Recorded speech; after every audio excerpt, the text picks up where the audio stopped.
There we go. Okay. Um, I don't need this on. Wait a second. Okay.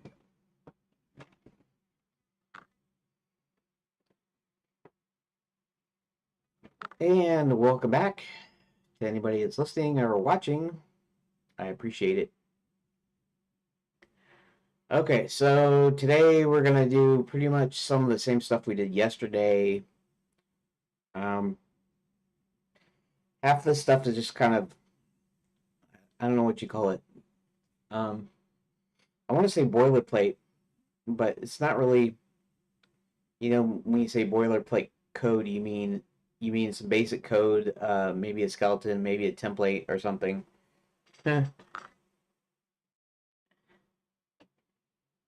Well, thanks, Anthony. Anyways, um, okay. So a lot of this stuff is kind of like almost like setup in a sense.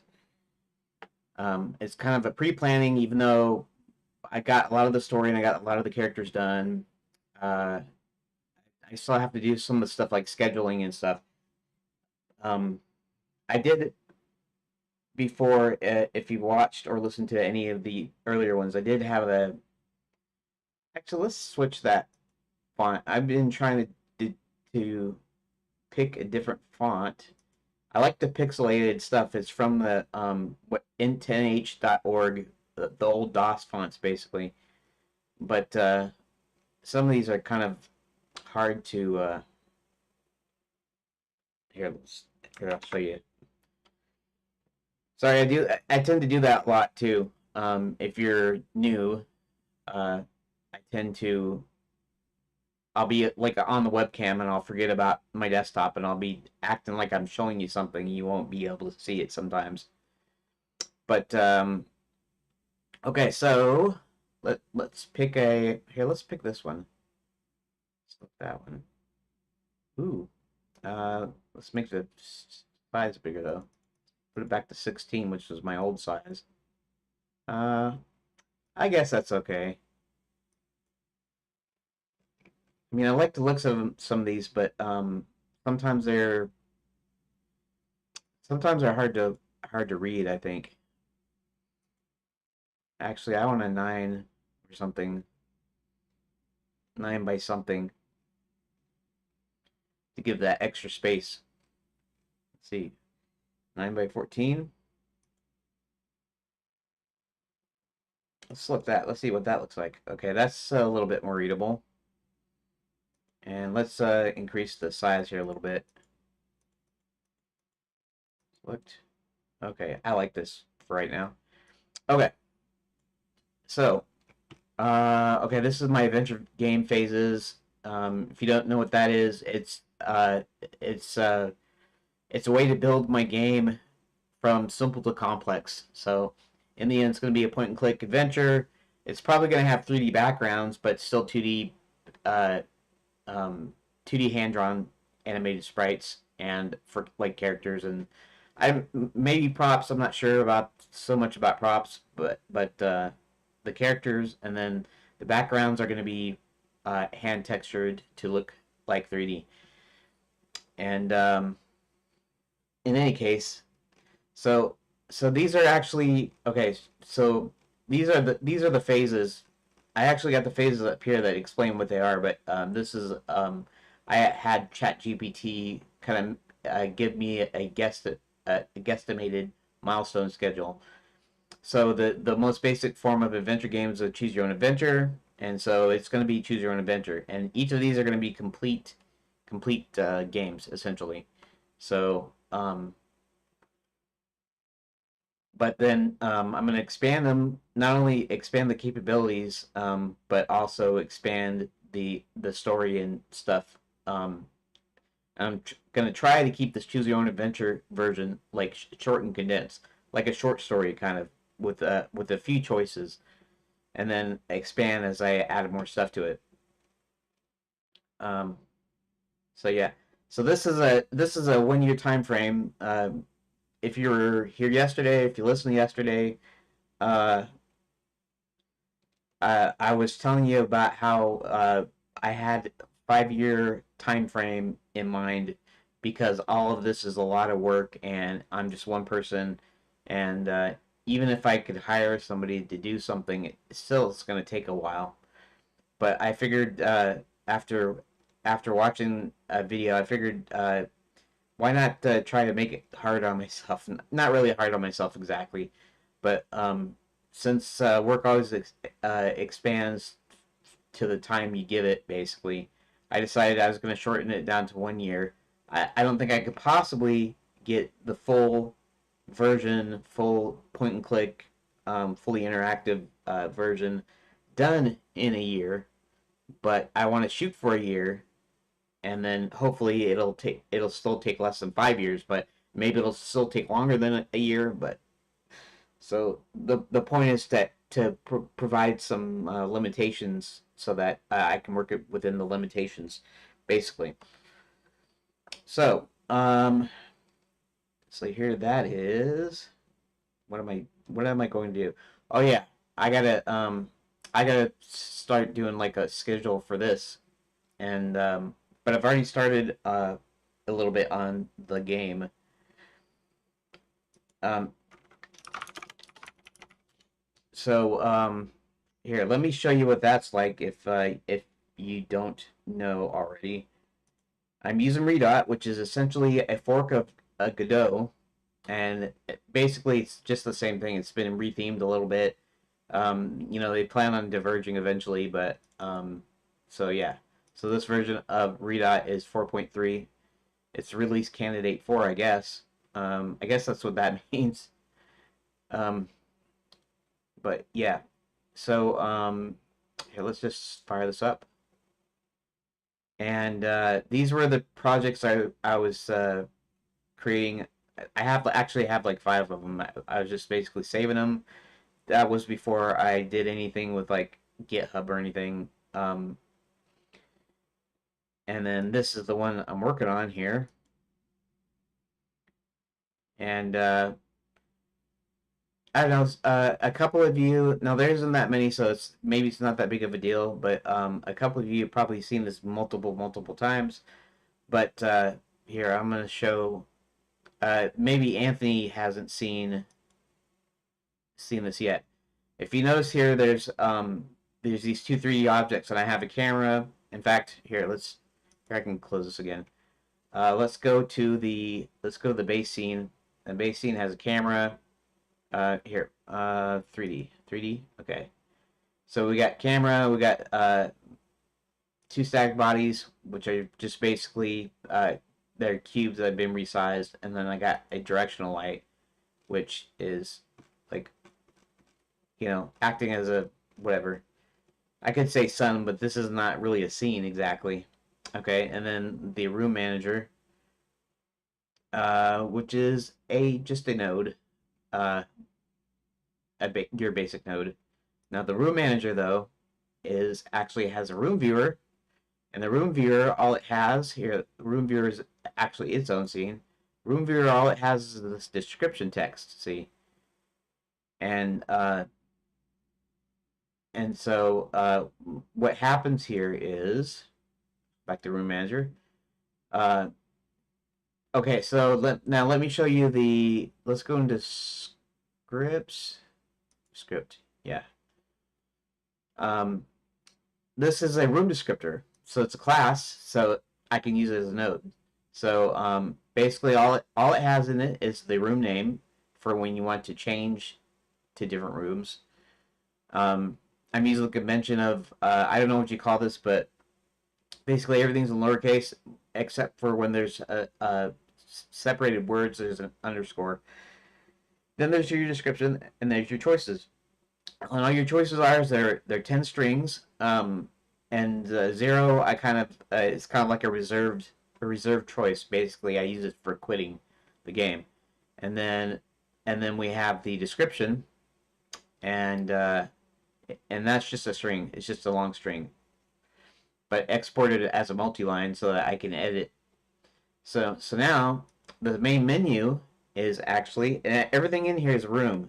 is a room descriptor basically. So these are rooms, which are basically separate units of in adventure games, like a scene or a you know Godot and Redot have this scene thing. They call these scenes.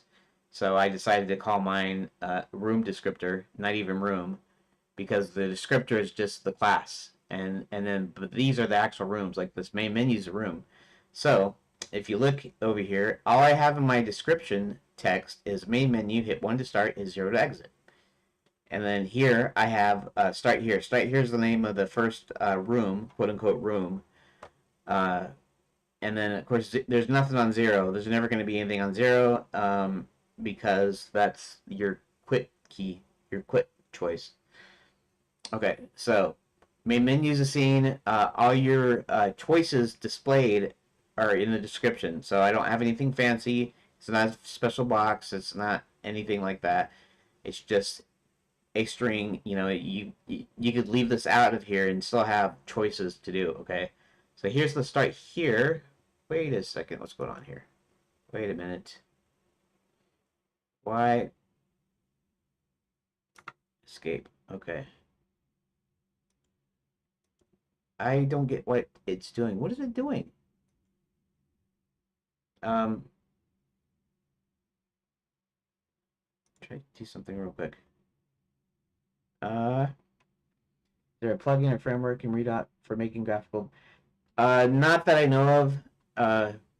But the question is there a plugin or framework in Redot for making graphical adventure games? There isn't even really one there isn't even one in Godot either. Whoa, multiple me's. Okay, let's go back to this. Okay, so the question here is why the heck can I not? Okay, can I click on this? Good, I can click on it. In Godot, there isn't really one either. There's a couple of there's actually a couple of deals that will do it, but I think they're kind of like a basic, you know, like Unity has Adventure Creator, which is this whole like setup, like you can make rooms and it's got like a whole bunch of stuff for that. Let's see, Godot assets, asset library. As far as I know, Redot does not have an asset library like Godot does. Now you can use the plugins in Redot, but they on their website they don't have this asset library thing here. Let's see, adventure.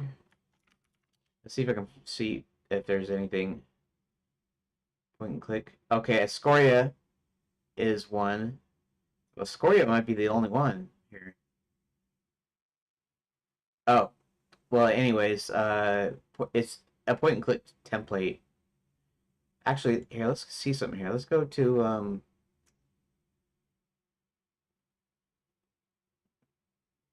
let me do a search here.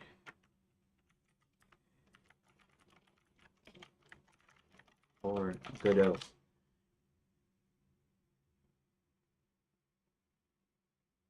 Our point and click framework. So there's Escoria. I guess Escoria is the only one. Really. Let's see. Point and click framework is finally out. Article from 2016.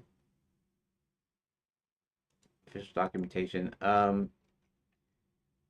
So they have I guess doesn't it have any kind of wizards or user-friendly UIs? It's just used to make a full product, many features.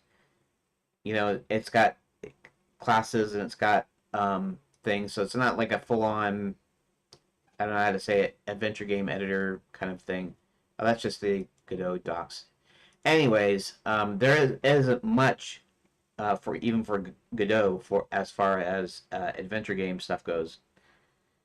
So, okay, so where was I? Okay, So, and part of the reason I'm writing this is just because I understand it. It's like there's a tutorial on doing a old-fashioned text adventure with a parser and everything uh, on YouTube that used Godot like 3 or something, like an older version of Godot, and then somebody was explaining how to use uh, uh, nodes as scene data as data basically, and then was showing you how you could string them together as rooms to make a to make a kind of like a text adventure or whatever. And I sort of followed that kind of philosophy here. Um, but I still couldn't fully understand what the guy was doing, even in the tutorial. In fact, he provided source. I suppose I could have looked at that. But I came up with this really basic thing here. So basically, you have this room descriptor, right? And then let's go to start here. It says, "Welcome to Enchanted Lands. Take a magical vacation. Slay a dragon." Anthony, you might have heard me talking about this a long time ago in let's see. Anyways, remember when I had the channel on I think Afternet and in game dev and in Ludum Dare, however you pronounce it. Um, so this is basically an old story. This is something that I had started in 2005, and that the premise is that it's a real Magic Kingdom that turned to tourism and turned it into a tourist resort, and but it's fallen on hard times. Everything has been closed up, and uh, tourists and citizens are disappearing, and you have a rumor of a guy that was banished a long time ago, like an evil wizard that was banished. It's rumored that he's returned and stuff. So, anyway, so here's our description, um, and then the choices about where to go. In other words, the wizard, one of my main characters, his name is Hubert, and he's a wizard. And the first thing you do in this game is you visit his house, and so that's the only reason only have uh, one option in this. Start here. So this sets it up, and so basically it's kind of like where you start, and then halfway house. The reason I call it halfway house is because is he took the moniker halfway because half of his magic is gone, and in any case, so halfway house. There's the description. Hit 1 if you wish to go to the study. Hit 2 if you wish to go to the hat room. Hit 3 if you wish to go to the book of to examine the book of spells. Right. Study, hat room, book of spells. These are the names of the rooms, and then you got the other rooms. Okay, so these are room descriptors. They're instances of room descriptors. So these are the rooms, and even the menu's a room because I didn't need to do anything fancy, and this phase is not to be fancy. Anyhow, uh, okay, so then we have the room manager, and it's this script. It's not really huge and complicated, but it's GD script. Um, and so, of course, I bring in the room viewer node, and the room viewer, like I said, is just a description text. So it's basically what you see on the screen. Okay, and then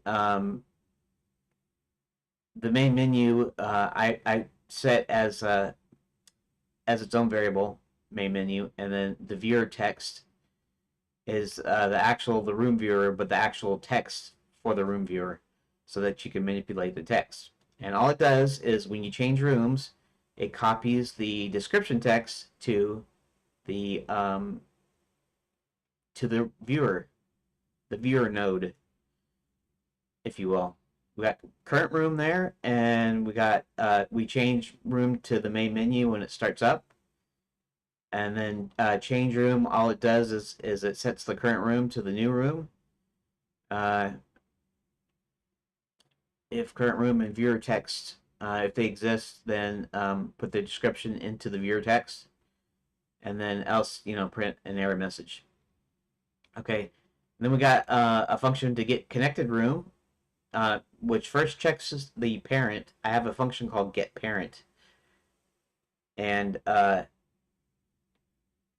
actually, let's find where's getParent in here. Put oh, getParent is part of Redot. It's part of GDScript, I think. Yeah, what am I thinking? Of course. Okay, so because of this is a tree-like structure, um, main menu is uh, main menu has no parent. Okay, so get parent is see current room is a room descriptor, which is a node basically. It's a descendant. It extends node. The room descriptor actually extends node, and then let's see. Let's go back here. Okay, so what get connected room is first it checks the parent. If the parent exists and the parent's a room descriptor, because the parent of the main menu is the room manager, and it's not a room descriptor. It's just a node. Okay, so we check if the parent exists, the parent's a room descriptor, and the parent room name is equal to the room name that you're trying to get to. Then return the parent. Else, iterate through the children. That would be anything underneath. And anything just underneath. So main menu would only be seeing start here, because it doesn't actually go through all the children. It just goes through the child underneath. So then it checks, and so if you get down here, then it checks all these children, and then this is the parent of these children. So that's how I get where you're coming from and where you're going to. That's why it's called get connected room. It's the room that's connected to the room the current room. Find room with name, which is a what do they call that? Recursive. It's a recursive function that basically iterates through the children by going into each child and then getting the children. So it goes all the way down in the bottom. Now, I don't really use this here, but this is for in the future in case I need some sort of random access to the room. If I make a portal that you teleport somewhere, I may need to traverse the whole tree to actually find the correct room. Okay, get room just now get room goes to find room with name and then runs it basically. So you give it a room name and then it goes through all of the children. Okay, and then of course input event is a GD script, or I should say Godot or Redot. Um, it's an event handler, and this is the function. And so what I did here, I don't know. Some of you I don't know how many people are actually watching. At least one other person might be watching, maybe two, maybe three at the most. So some of you might already know this already, but if you go to the input map, all I do is I call them choice one through 0. It's 10 or 0, however you want to look at it, and then either the actual keyboard number or the keypad number, so you can use either or. And so that's just the input map. So what I do here is when I want to change to a room, when I want to go to another room, the user picks a choice, right? And this is a room descriptor here, and then we're starting at 1, and we're going through a while loop, so we're going through all the choices basically. And then the action name is of course choice, and then we convert the number to a string, and then we add it on there, concatenate it, and then we say if event is action press, action name, which would be choice 1, choice 2. It goes through all 9 of those. If current choices, okay, if it's not blank, in other words, if it's not a blank choice and there's actually something there, um, get connected room, right? So your choices, and your choices are actually, these are just names of rooms. So then it changes the room. Um, Now it goes through 1 through 9, and then I handle the quit option separately. And then this is just a boilerplate code here. So that's kind of, I don't know if I explained it simple enough,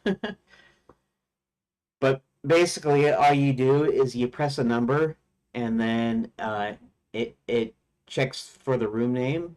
It checks the connected rooms, the children and the parents, and if it's there, then it changes the room. That's all it is to it. So if you get the choice, if you get the name wrong, it would stop working basically. But the 0, it means that you can always quit. So, anyways, that ends the explanation. Um, yeah, that ends the explanation of the system. That was a while ago. Yeah, it was a while ago. Yeah, 2005 was when I like came up with the characters and stuff, and then I actually 2005 is probably when I started writing some stuff down. Because usually when I get an idea, I mull it around in my head and I come up with more ideas and stuff before I ever write anything down. It just starts developing, and I start thinking about it. Anyways, I figured I needed to get started on this if I'm ever gonna make this game. I gotta do it now. I mean, I'm getting old. What is the deal here? The stream's current bit rate is lower than the recommended bit rate. What does that mean? Yeah. It shouldn't be lower than the recommended bit rate. Why would the bit rate be slow? I mean, I am on Wi-Fi, so maybe there is a problem there. Maybe there's some sort of I don't know. Let's say Open Studio.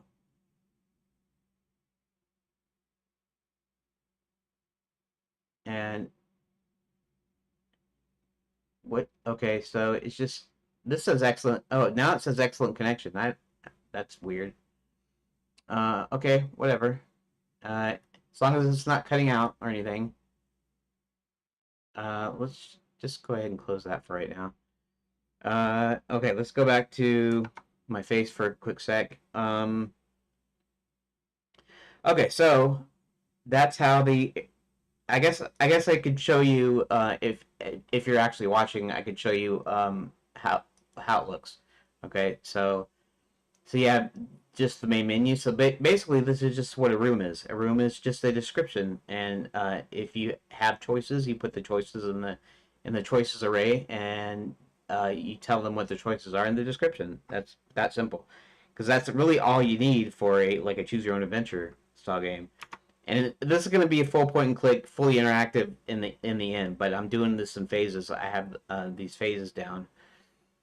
Okay, so welcome to Channellands. Take a magical vacation. Here halfway is your standard wizard. Okay, uh, standing at the Renaissance Fair, otherwise known as Orthogon Alley. Little joke there.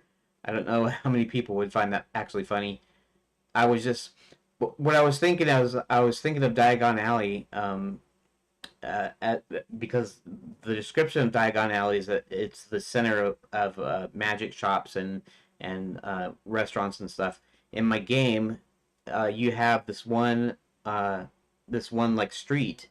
It's almost like Main Street at the Disney parks or something along that lines. My um, I described my game's layout as a clover leaf um, configuration. So you have the four. I guess you could call them lands. I haven't really got to actually labeling them lands yet, like Disneyland. So Wizardland. You have four schools. You have Night School, which I used to call it Knights Academy, but I think Night School sounds a little funnier, because of like actual Night School. But Night spelled with a K, Knight. So we have Night School. We have Princess Prep. We have Fairy God College, and we got Wizard University, or Wizard U as it's called.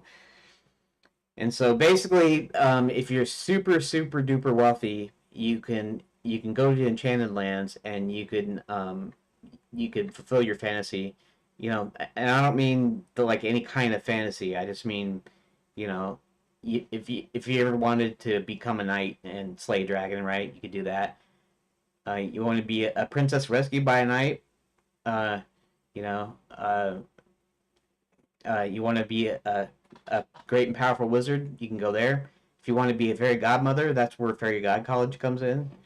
And so, anyways, I have these four different areas, these four different schools, and then so it's like one leaf up here, one leaf up here, one leaf down here, and one leaf down here, like a four-leaf clover. And then the stem is where is your like your main street. And so I was just kind of coming up with the name, and I was thinking Diagon Alley. Well, let's do a play on words and call it Orthogon Alley or something. But you know, sometimes I like doing these little in joke things, but then I'm just like, well, you know, I don't want to copy deliberately. I mean, I want some in jokes in there, but they should be kind of subtle. And so what I'm calling it is the Renaissance Fair because it's funny because it's a medieval style kingdom. So and they're having a Renaissance Fair in the Renaissance Fair, so to speak. You know, the Renaissance Fair in medieval kingdom, and it's sort of like redundant, right? But calling it the Renaissance Fair. So basically, it has hotels and it's got restaurants and souvenir shops and that sort of thing. And of course, most of them are all closed up in this game. Anyways, that's getting too far afield. Okay, so it shows the description. It shows the choices. The only way you'll get to see the choices is if you put it in the description. Hit one, and then it goes to the next page, right? I can go to the hat room. You're in the gigantic hat room. Hit one to go back to the foyer. Hit zero to quit, and there you go. And that's how it works. And I probably just wasted about 40 minutes now just explaining this, which is not a bad thing, I guess, but I need to start making some progress here. Okay, so the one thing I want to do here, since I've been asking ChatGPT to help me, I'm gonna continue to ask it to help me, and I'm gonna see if it can come up with a with the with this phase here. So let's just go ahead and because I guess because I use the document uploader and at some point I'm using like the advanced features of ChatGPT.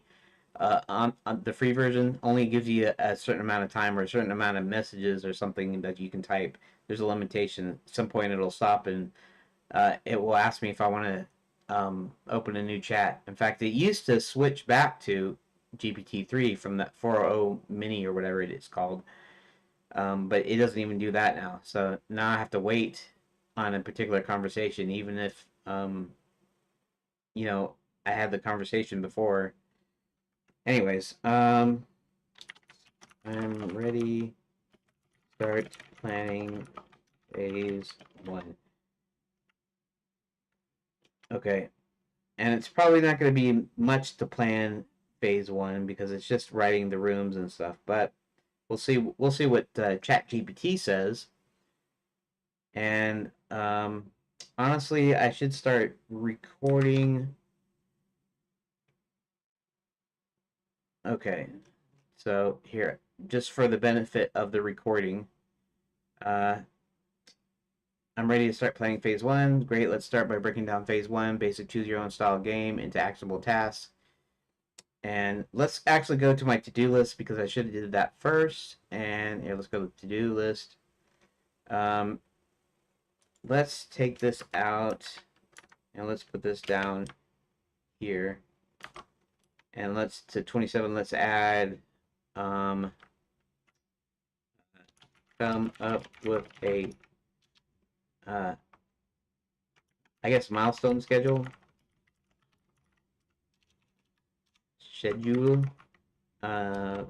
for phase one. Okay. So Anthony, if you don't know, the phases are like I said earlier, they're build up phases. So I start with something basic, choose your own adventure. Then this navigation system phase is basically where I separate the navigation system from the choices. So then you'll have separate commands to go multiple directions. And since this is like a one key thing here, it'll probably just be uh, north, south, east, and west, probably. Um, I might put up and down, but I won't be able to do the diagonal directions unless I can come up with some letters that um, unless I can come up with some letters or something that will represent, northeast, southeast, northwest, and southwest. Um, I could link the these 9 keys and keyboard. It's QWE, right? ASD and ZXC.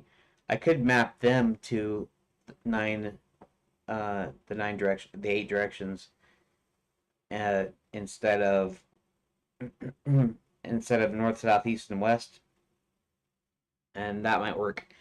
But the idea is just to kind of separate the navigation system so your choices are just your choices that you can do in the daily. And I also plan on adding like extra rooms and expanding the story out from phase one, so it builds on it. Then I introduce multiple player characters because you're gonna have at least 3, if not more, and so they need their own separate. It's not gonna be separate inventory, but they need their own separate stories or whatever. I'm not really sure how to work that. Um,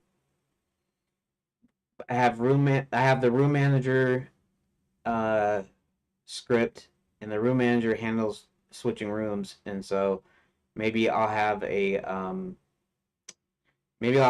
like a character class and have its own room manager. I'm not really sure how I'll structure it because of the way Godot and Redot works. So that'll be fun, I guess. Then add audiovisual elements, and this is just a phase where I add some basic thumbnail sized images.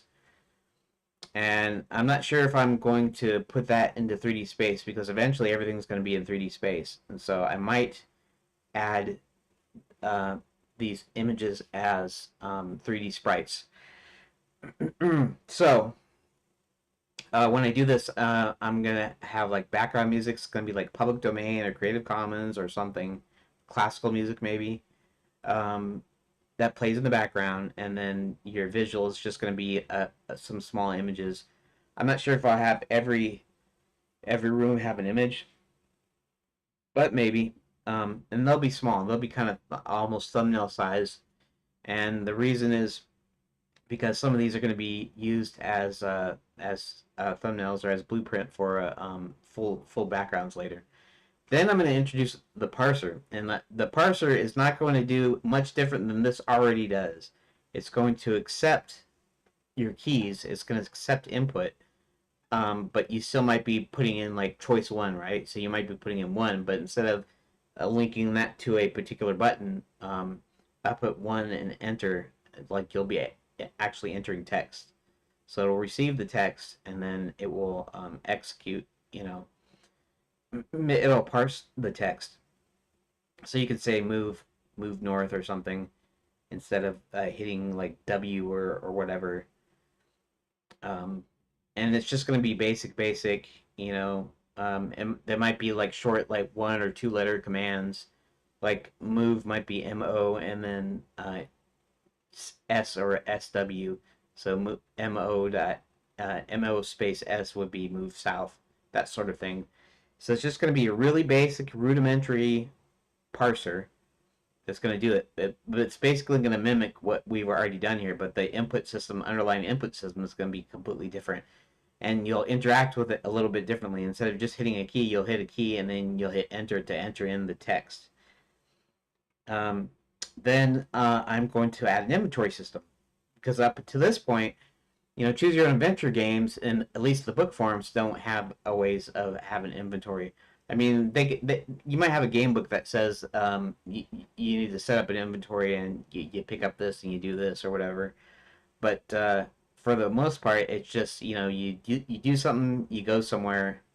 If you pick up something, then you have for the rest of the game. Basically, it presumes that you have it, and everything that you do in each of these pages are going to be anything you do with objects via choices is just going to be within the screen. So find key, and then you find look. Uh, um, do you want to check the map for a spare key, um, or do you want to, I don't know, kick the door down or something, that sort of thing, and so you'd be picking up the keys. You're not going to be picking up and carrying something until I get an inventory system in there. So that's phase 6, right? Phase 6 is that, and if I go by this timeline, we have 4 weeks. That's a month. We got not quite a month. So for both of these, it's a month and a half. So that's 2.5 months. This here is makes it 3 months, and this here makes it 4 months, and then 4 and 3/4 months, right? 4 months and 3 weeks. So phase 6 is going to be kind of on down the line there. Then I expand the interactivity, and what I do with the interactivity is basically I add full commands and stuff, and different commands you can pick up stuff because now you have an inventory, so you can pick up things. Uh, I'm going to use the parser to be able to pick up inventory, put it into inventory, put down inventory, that sort of thing. And then this expansion basically is turning everything into full-fledged commands. You'll be able to do a lot of stuff, and at this point, it'll be like a fully interactive, text adventure, right? Interactive fiction or whatever.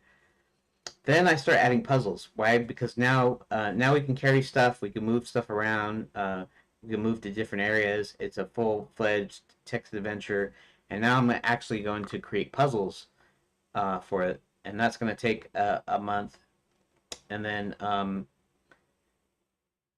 we create backgrounds and scene visuals basically, and this is just based on like those visuals that we had, the pictures that we had earlier. They're going to be full deal, and then full backgrounds. Then you're going to have clickable hotspots, including the navigation system.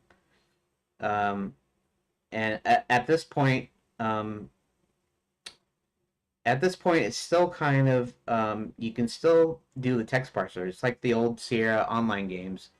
They had a text parser, but you were still able to use the mouse to move or to click on things, click on windows and things. But you still had to type in stuff. And so at this point, it's going to be like that. Visual and auditory feedback for scene interactions. So when you click it on stuff, sound effects and that sort of thing. Then phase 12, I do UI design and implementation. That might take longer than 4 weeks, but I'm gonna probably use pie menus, and I have a whole thing from something I did years ago, and I'm gonna implement this pie menus, and then NPCs as separate objects. Since I already have multiple player characters, now I'll have a base for a character.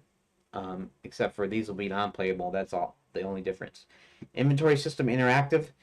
Now at this point, we're still doing text technically, so that means that you won't be able to pick up stuff with the mouse. You won't be able to use the mouse to manipulate your inventory. You still have to type in stuff for the inventory. So that's when I change that here. And then character movement is when I actually add sprites, right? And then anything after that is after that. But this is the deal here. So so good. How much time did I waste that time? Oh, you're not even seeing half of what I'm. Yeah, I'm not sorry. I'm not showing my desktop. I'll go here. I'll go back to it, and then I don't actually have to explain it because I just explained it here. But here, let's show it to you. Uh, oh, not control. Whoa, there we go. There, you should be seeing my desktop now, I think. Okay, so, all right. So, I won't go through all this again, but so these are the phases, right? And this is going to take around a year, basically.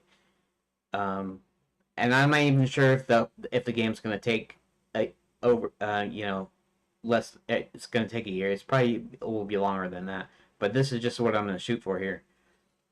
So 11.5 months, and it's got a couple of weeks in there for things that pop up, but still, it's still probably will go past that 1 year mark. And then these are all the explanations of the phases. So anyway, sorry about that. I tend to do that a lot as I get used to using OBS and streaming more. I won't be doing that quite as much. Okay, so now let's go back to Chat GPT. I think that was on screen, though.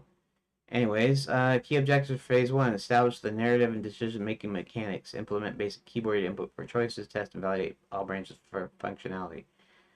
Suggest a task for phase 1. Set up in framework. Define the game structure. Branching path decisions. I kind of already did that. Create a project folder. I already did that. Set the environment for tools you use. Narrative integration. Import or adapt your pre-written narrative into the framework. Okay. Break down the story into scenes and decision points. Ensure branching logic. Okay. Input mechanics. Testing and debugging. Okay, I got it. Okay, so this is how it sets it up, and set up the framework. Integrate. So I've already done that. Complete narrative integration and basic input. Test all branches. Okay. Okay, so we're gonna have to revise this a little bit because I already have some of this done. So I have already got the basics done. Essentially, what you have in week 1.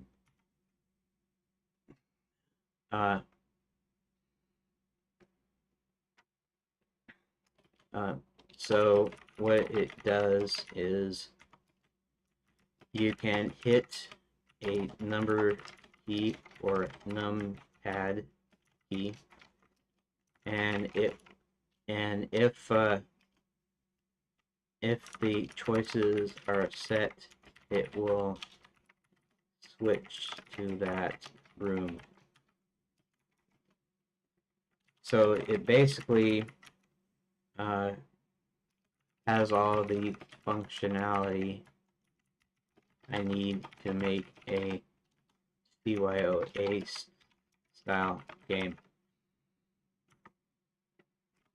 The part I've not finished yet is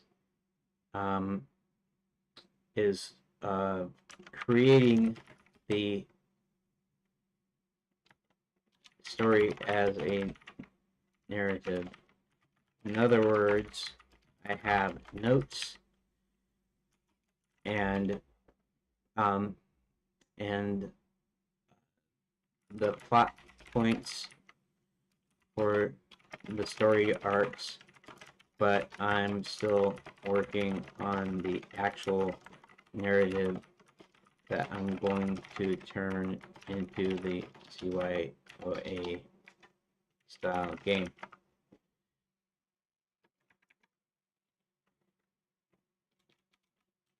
Okay, let's see what it says when I do that.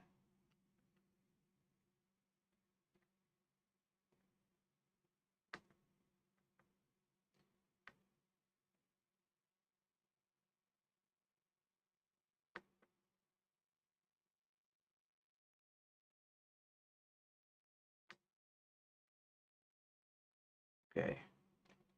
So, organize story arcs and key events. Review notes and plot points. Divide the narrative into scenes or rooms. Define major decision points and their consequences, i.e. branching paths, right, and adapt the narrative. Flesh out each scene with detailed descriptions, dialogue, or actions. Keep each scene concise. Ensure decisions are meaningful, in line with character motivations or game objective. Test story flow. Map out branches visually. Flowchart decision tree. Implement narrative into the game. Input text decisions in your framework. Ensure the number key inputs match the appropriate scenes and branches. Testing and feedback. Okay, adjusted timeline. Time frame 3 to 4 weeks. Focus for week 1. Finalize the narrative and divide into scenes. Okay, input text and decisions in the game framework. Test and refine the narrative integration. Align with where you're at. Would you like help refining specific parts of the narrative? This mostly aligns. I did start to put in some rooms, but more so that I could show some progress. Okay, but more so I could show some progress. So I'm still writing the narrative part. Essentially, the outlines as a single story. Okay. And only two. It's still okay to expand this out to a total of 4 weeks.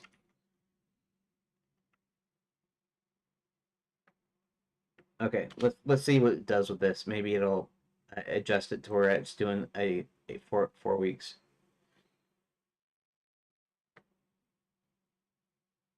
So writing the narrative part essentially outlines as a single story. It's still okay to expand this out to a total of 4 weeks. Got it. So you don't have enough time. Okay. I kind of wanted it to come up thing. So rewrite the timeline to account for a full 4 weeks. Let's see if it does that. Let's see if it does. Phase 1 timeline to account for a total of 4 weeks. Okay. All right. Finalize narrative framework. Organize story arcs, plot points, key events in a cohesive outline. Break the story into scenes or rooms, ensuring each aligns with this choose your own adventure format. Identify major decision points. Okay. Write and flesh out narrative detailed descriptions, dialogue, and actions for each scene. Okay. So this is still talking about me, and maybe I should still do it this way. This is kind of what I was thinking. It means I have to write the story, or I don't have to, but it means I should write the story out and then start actually working on the game part of it. I still might do it as I go along, but I'll probably use this as kind of like my outline or my the way I'm going to do it. Right. Implement narrative in the framework. Input written scenes and decisions in the game. Okay. Testing and refinement. All right.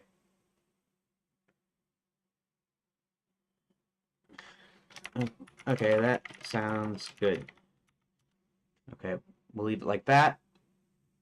In fact, I'm going to go ahead and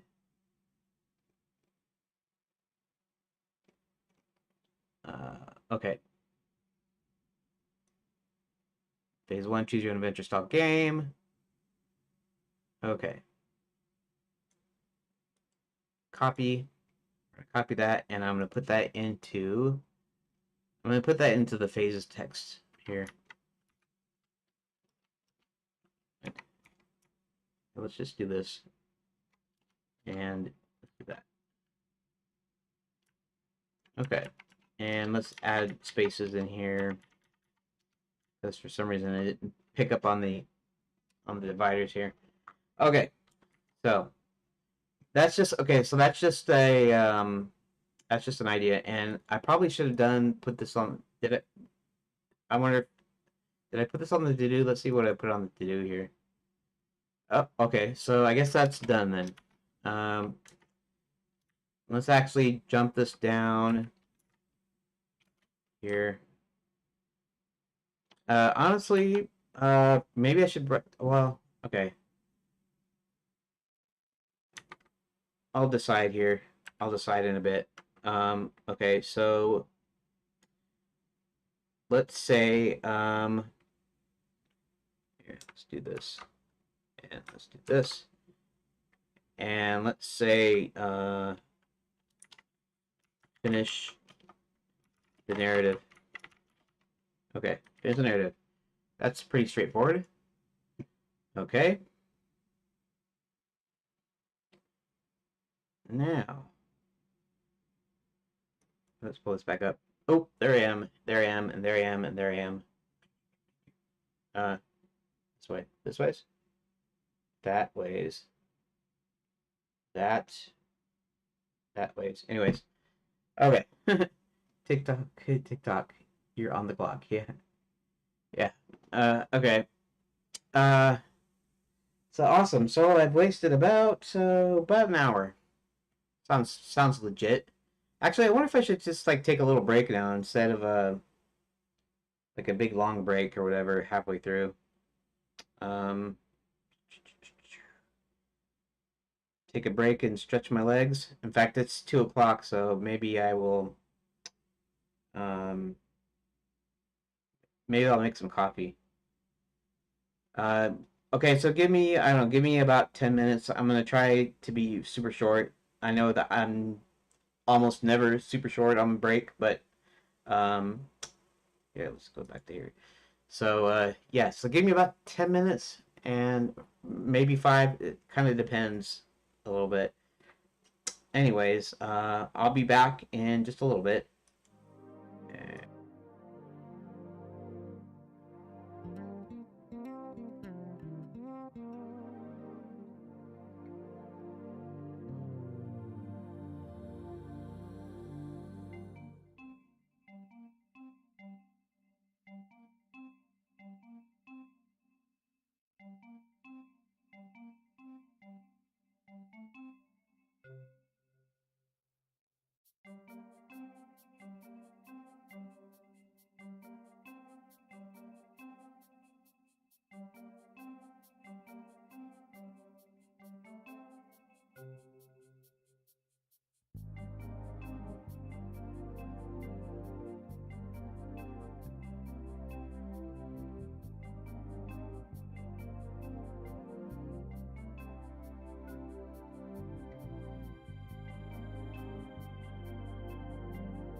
Okay, I am back. I took a little break there. Decided I'm not gonna make coffee until Dad wakes up, so he might be in there for another hour. Usually he takes an hour or so to nap, and I just don't want to disturb him, which is fine because that'll be, I don't know, 3 o'clock or something. But that's okay. And you know what? I realized I was recording during that quote unquote break, but that is quite all right. Okay, so what am I doing? Right now, we're actually working on story now. Okay, so where were we? Uh, After asking around, John finds out the schools were closed one day, and the only explanation given is refurbishment. Night schools left open so they could actually train the military, and since there didn't seem to be many tourists around, they decided to train them with real weapons and real fighting. He also learned one day the dragons started acting evil and it was no longer safe to be around them. He also learned that Princess Karen was due to speak at Princess Prep, but hasn't shown up yet. But it doesn't matter anyway because the school is closed. He learns Princess Prep and Wizard U are both closed. Fairy God College is probably open, but they're not letting anyone in or anyone leave. John manages to find a way into Princess Prep. Inside, he finds some invoices he doesn't recognize as important, but somehow are related to Karen's kidnapping, which leads him to the fact she's being held in the Grand Enchanted Landing somehow. And this is what I got to come up with. I haven't got to the midpoint. So basically, what happens in the story, if you don't know already, uh, assuming that you're back, or at least you're still listening or whatever. Okay, so the school or the resort is being closed down. It's being spot out by some company, and the schools got closed down. Well, Princess Prep and Wizard U got closed down. Fairy God College is still running, but it's not open to people. And then night schools, that like I said, is training military with the real weapons and everything. And so where John is right now, he went to night school. He got some information there. He went into Princess Prep, snuck into the building, and now there's some invoices. And so so you're basically inciting. If you're thinking in screenplay terms, your inciting incident or event is basically the school's closing down and tourists disappearing, whatever, which causes Hubert to want to go outside Enchanted Lands to some other realm to find help. He finds help in John. John works at a library. He wants to be a fantasy writer. He doesn't have many friends. He doesn't have a girlfriend. And he lives with his mother, who is and actually works for his mother in the library. And so Hubert brings John into Enchanted Lands from his realm. His realm is actually our realm. Um, Now this is going to be a 2D cartoon animated deal, so our realm is kind of subjective, but basically Earth, USA, all that kind of stuff. Um, but okay, so he brings him into Enchanted Lands to find out what's going on. So while uh, while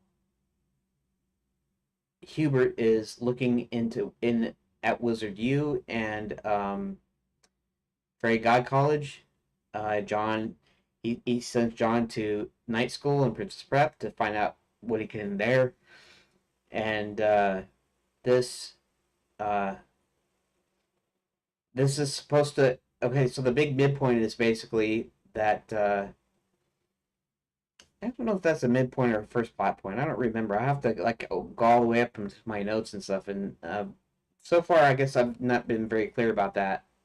And so maybe I have to rewrite some stuff. But so this big midpoint is the fact that they find out that this guy that was banished has come back, and he's planning his experiments. Only this time he's bigger. This time he's got his bases covered.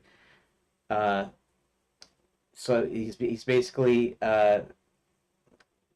had the Gnome King take the dwarves hostage and closed up the dwarf mines. The gnome kingdom kind of adjoins it, and gnomes are smaller, and they're greedy. The dwarves just like they like mining and stuff, and they're generally nicer and a little bit taller than gnomes are.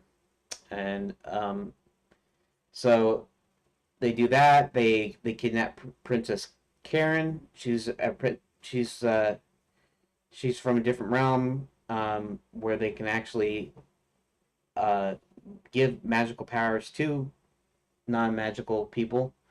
And our bad guy named Max, he wants to find the secret. That was actually okay. So there's a couple of things here that I still haven't solidified in my mind yet. One was that he was doing experiments to try to get non-magicals to uh, to have a magical power kind of thing, and so that he could raise an army. And there's that, and so he figures he can kind of shortcut because the experiments aren't working real well, and he can shortcut that by getting Karen to tell him the secret. And so what he wants to do is he wants to conquer all the realms. You know, before it was just I'm not sure because I'm not sure if I got that deep into the backstory yet, but he was kind of doing sort of the same thing before. He wanted to take over uh, various realms, but this time it's kind of supposed to be bigger. It's like supposed to be like everything, and so I have this concept of him building a machine that opens all the portals to everywhere. And but I don't actually have that written in my notes that way, which is kind of weird because it was an early idea I had, and I still kind of like the idea. This time he's like way more ambitious than he was last time. Last time it might have been maybe there was one realm he wanted to conquer, or maybe it was a few, or something, or maybe he wanted to go from realm to realm. But this time he's got to build this big machine, and um, I don't really have the stuff for the machine in there, so I'm gonna have to come up with it, or I'm gonna have to write it in such a way that it's not there. But I like this idea because it's grandiose, it's bigger. It's supposed to be bigger than whatever he did before, right? He was experimenting on tourists before, and his thing wasn't working real well, and Hubert was one of the guys that stopped him, and so that's why this time he's got that base covered by he actually has his right hand woman, his sorceress, who he's also romantically involved with, and and and she goes in and basically steals half of Hubert's magic, and so with half of his magic, he can't be nearly as effective as he was, and then also the king he replaces the king with a puppet king, and and we kind of don't know where the king is at this point. Um, let's see what else. Um, anyway, so this big midpoint that could still be the first plot point. You know, normally a big mid turning point is a like some main information that kind of like completely changes the direction of the story. You know, um, so I don't know. I have a few things to flesh out, but my big main midpoint here was what recovering Karen, and she's supposed to learn some information. She learns what's behind stuff. So I don't know how much John actually finds out, how much she finds out, how does she find it. If I'm gonna make that kind of the big deal of figuring out, you know, figuring out what's going on. So I don't actually. It's kind of weird because the way I have it written up here.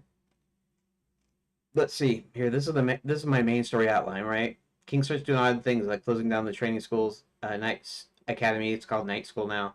Fairy God College Wizard U Princess Prep. They got their closed for refurbishment signs up. Doors have stopped letting anyone come in and watch them work. The king is allowed Enchanted Holdings to buy out Enchanted Enterprises. These are different names. I think the Enchanted Holdings is the idea is it's a holding company, so it buys out things. And then I have a like Enchanted Limited or something, and I'm not sure what I'm going to call that, but basically the king allows the sale of of the lands to this company. And the only hotel open is the Grand Enchanted Landing, except for and it's not receiving guests, but I think the idea is I might have some like puzzles or something.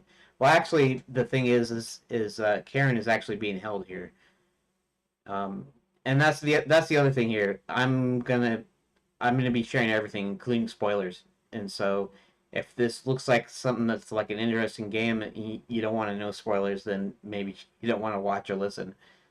But for people that do, it's not going to matter as much. Uh, because I'm trying to expose my process. I'm trying to, somebody want a behind the scenes thing. They want to watch somebody. Well, how do they come with this? What happens?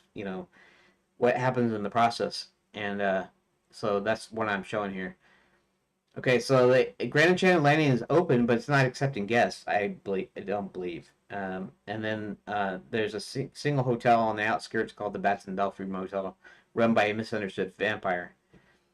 Right, and a previous banished madman is rumored to return. So this is where it starts off.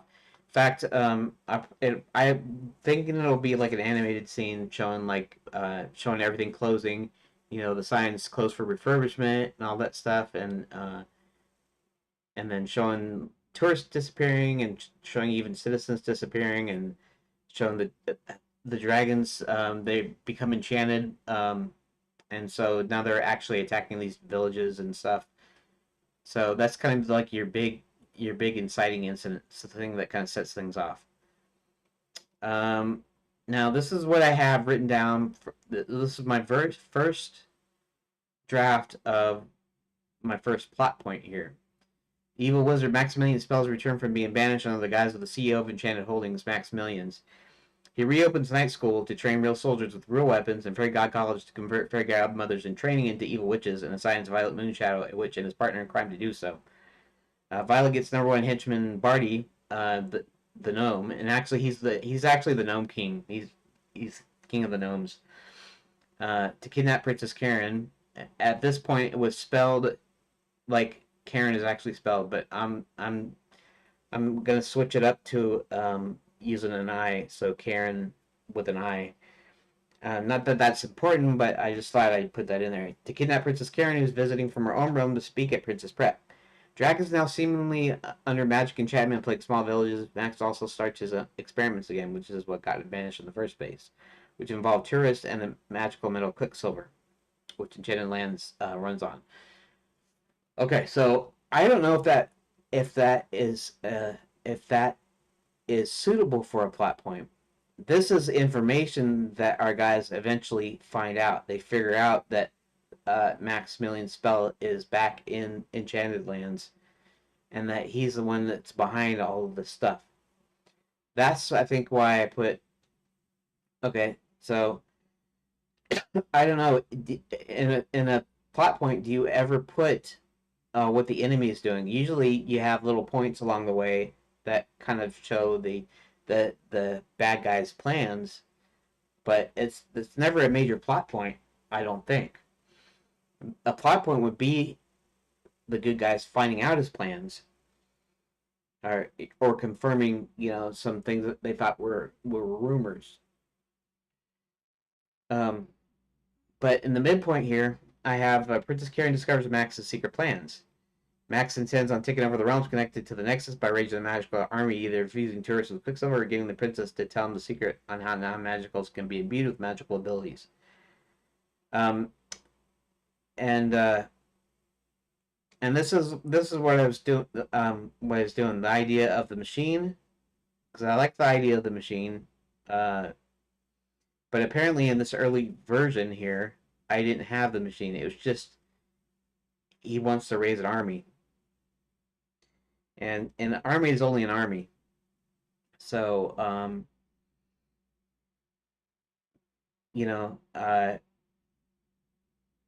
he wants to take over the realms connected to the Nexus.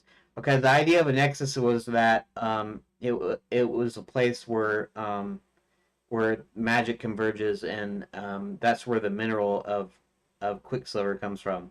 So it's actually technically like ground, but it's filled with Quicksilver, and then they build enchanted lands, the kingdom, over the top of it. Um, Anyways, Max had set up a puppet king and sentenced the real king to the same punishment Max received. So at one point, the idea was the real king was banished as well. In fact, I was thinking if I ever had a sequel, that could be one of the goals of the sequel. It would be for John and Karen and Hubert to find out what happened to the real king and to bring him back. And then, and another idea I have is the Black Knight, who likes to eat unicorn, has basically hunted down all the unicorns to extinction, except for one, which it happens to actually be a knight that was so full of himself that he got turned into a unicorn, and so that they could set the Black Knight on Sir William's trail, and it happens to be Violet, who actually she's the one that stole the magic, half of Hubert's magic. So, and she also turned Sir William a into a unicorn. And so, one of the deals of the Black Knight was that in the end, you find out it's an enchanted suit of armor. And so, one of the ideas I had was that the real king was actually trapped inside the Black Knight armor.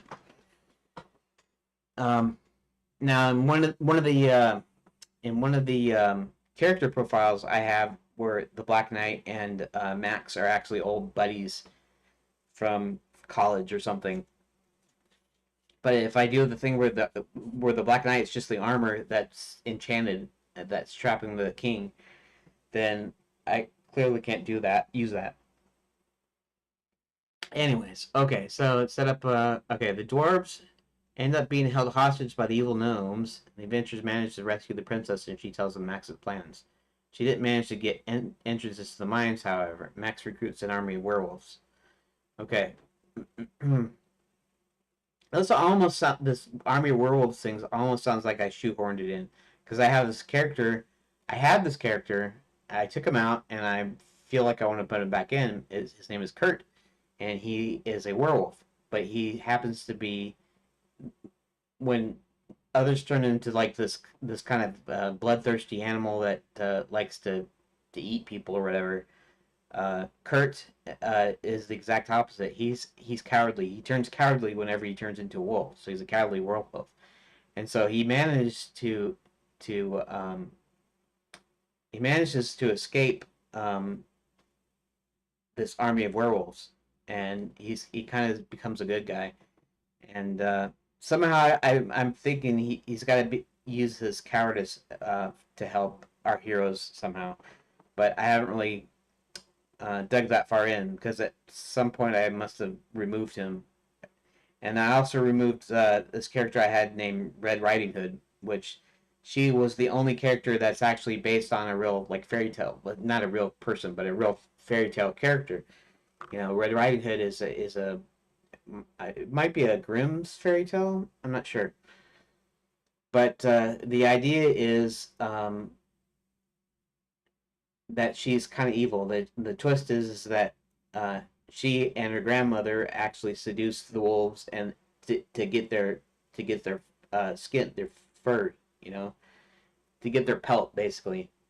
So to get werewolf pelt, uh, they seduce werewolves, and then they kill them, and then they take their fur. I know it's a little bit dark for what is essentially going to be, all ages appropriate, 2D animated comedy fantasy, kind of a deal.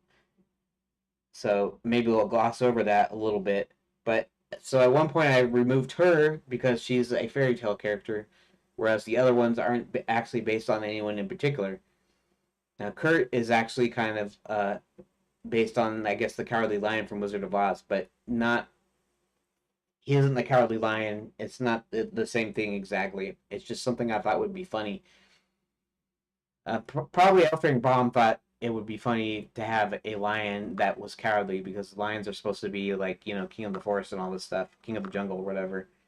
And so I guess the idea is lions are brave, and so his idea was to make them cowardly. And so I just kind of took that and thought, well, what if that happened to a werewolf? What if when somebody turns into a wolf uh, as a werewolf, but instead of being ferocious and mean and wanting to eat people and stuff, instead he uh, he turns cowardly and wants to run away from everybody and everything.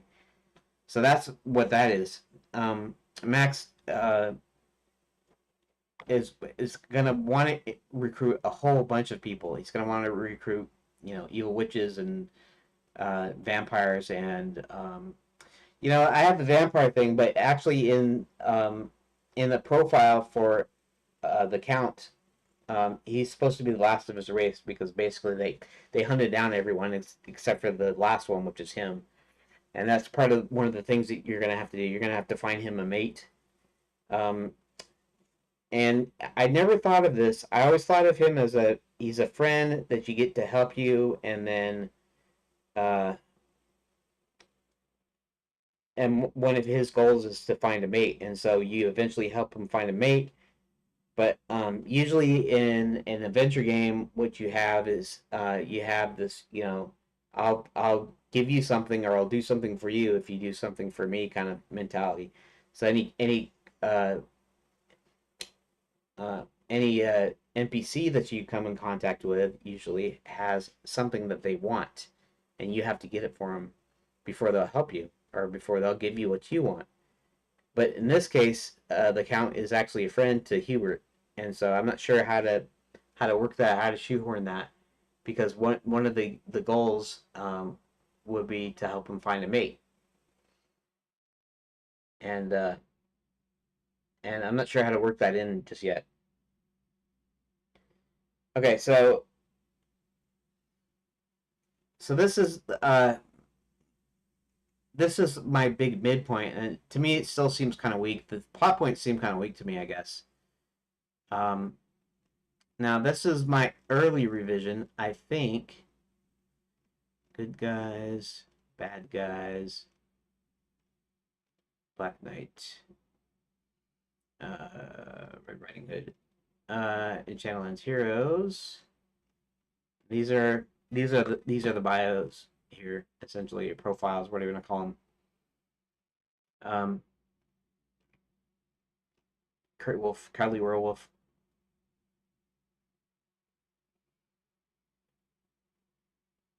Probably turning to werewolf every full moon. I've always been a bit nervous and anxious, but when I turned into werewolf first time, I was terrified. I would hide in the cave. After I've been told stories about werewolves, I was afraid I would hurt people. The exact opposite happens. I'm in constant terror when I'm a werewolf. The only good thing to come out of this is I've been able to thus far avoid Red Riding Hood, as she is recruiting "quote unquote" werewolves for Maximilian's army. Okay, and then these are the villains. Uh, and I said the villain profiles as a sort of uh, like they have this magazine that comes out every month, Enchanted Villain Monthly, and so they profile a different evil genius each time, and so that's how I kind of wrote some of the backstories of each of the villains. And there was actually going to be, and I don't know if I really want to do this because I don't want to put in like adult crap in here. That's like at one point, Hubert would be divorcing his fiance uh, when she takes half of his magic, so they share it after they get married. Then I switched it to being a tradition, so that I wouldn't have to have this whole divorce thing. Because divorce and stuff is, I don't know. I just don't think it's something that is appropriate for this. But Red Riding Hood and Violet Moonshadow, there's a slug triangle because they both kind of like Max. And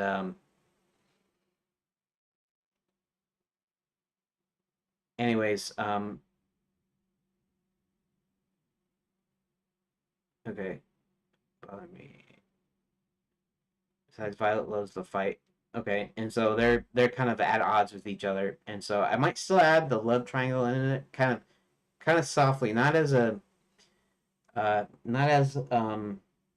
do I say it, not as a serious deal, but just as like they kind of both like him, but they hate each other, kind of thing. Um, Tanlan's races. Okay, that's the races. Walkthrough. I started doing a walkthrough here, and of course I didn't get very far. This is going to be a puzzle where you have to observe the guards and you have to listen.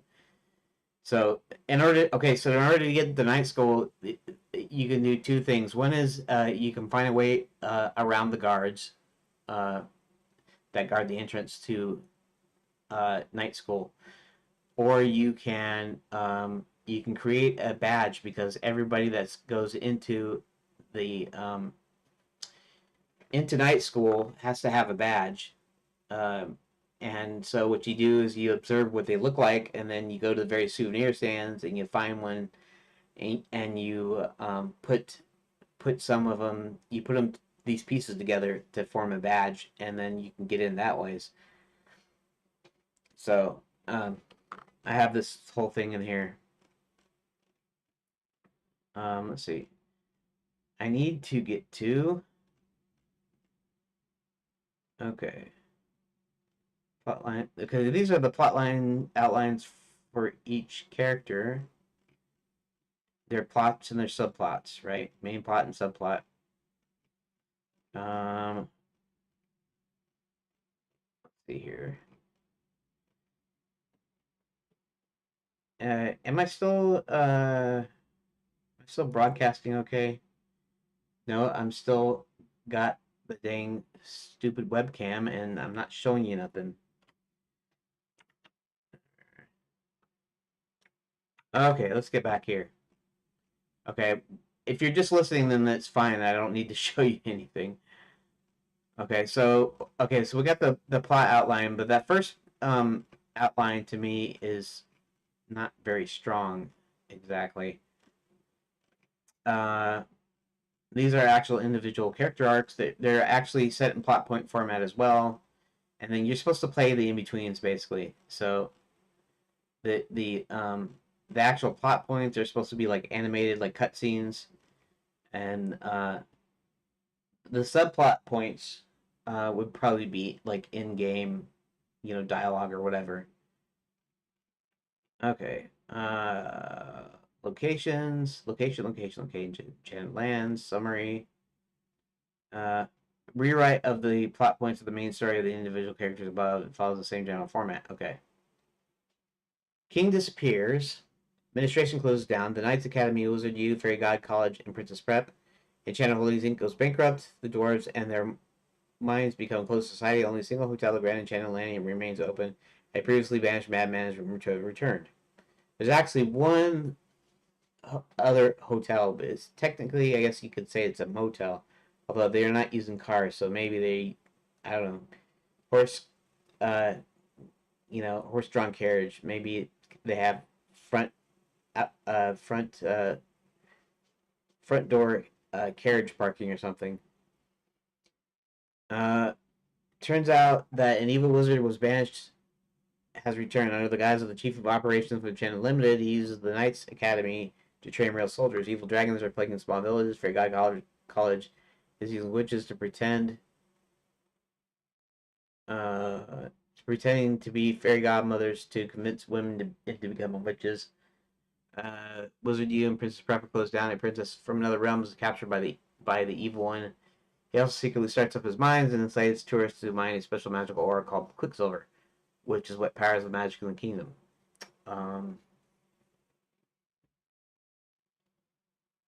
Okay. And that still is the first plot point. The first plot point is what our guys have to figure out. And I'm not, like I said, I'm not sure if if you're supposed to can a plot point. Maybe I should ask ChatGPT. I could do that, I guess. I don't know how well it would do, but okay. So this is plot point one. Is all this bad stuff happening? The inciting incidents is when everything gets closed down. At this point, not a lot of things are. At this point, not a lot of bad things are happening. There's just rumors of the banished person, rumors of tourists going missing,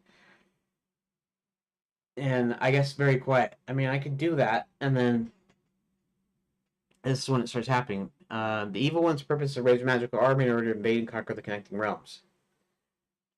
The prince is from a realm that can be magical properties to non-magical people. The evil one tries to get her to tell him how. At the same time, he tries to conduct experiments using Quicksilver and tourists.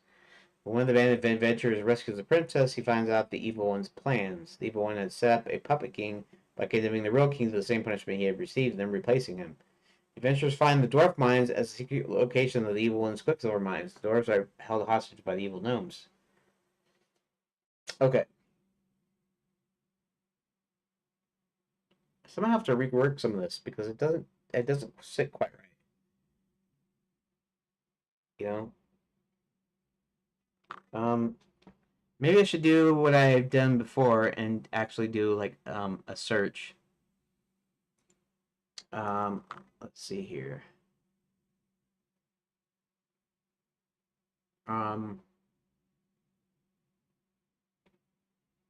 I trying to find out? Excuse me for a moment. I try to figure out what the heck I'm doing. Okay, plot point one. Okay, so we're gonna Brave's got his AI assistant, I guess you might say, and it pulls some of its info from search engine results. Brave search. So let's see. What is the purpose of plot point one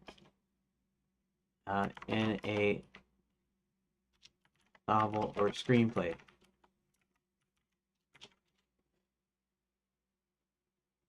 And in fact, I can look at some of these down here. But this will give me kind of an overview. Whether or not it's actually correct is another question. Plot point one. Wait, just a sec.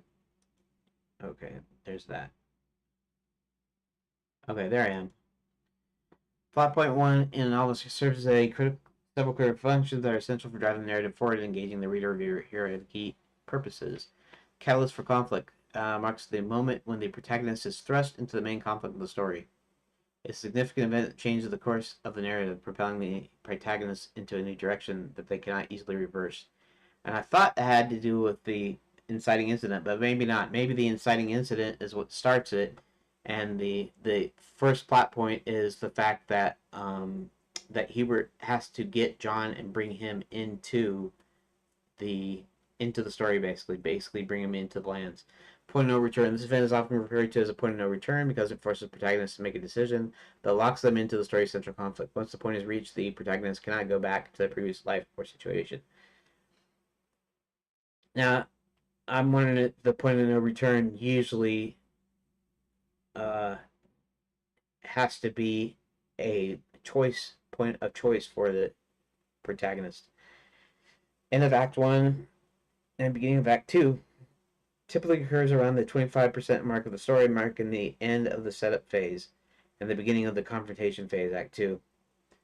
The transition is crucial as it signals the start of more intense and complex plot developments. By occurring at the right moment, plot point one helps maintain the story's pace and keeps the audience engaged, and ensures the story does not stagnate too early or rush through the important setup details. Plot point one often leads to significant character development as the protagonist faces new challenges and begins to change in response to this conflict. The transformation is a core aspect of the story's arc. Okay, so I agree to that, but so I have the deal where he can't turn back basically. In all fairness, if you had Quicksilver, which is what the ticket was made of, that allowed him to open the portal, you could go back and forth if you wanted to. You're not actually locked in. But from his mind, he's kind of locked in, and so I can kind of go with that. I can go with the fact that um, he thinks he can't return now because he can't physically return until he opens a new portal, anyways. Okay. Masterclass. What are plot points? Propel the narrative in a new direction serves as a catalyst for character development. Okay, gotcha. Plot points versus plots. Plot points specifically singular key events in the story. Series of events, right? Hook. Compelling event, usually in the first chapter, that captivates the reader and encourages them to keep reading. This is usually the inciting incident of your story, in which the status quo of your main character is disrupted for the first time.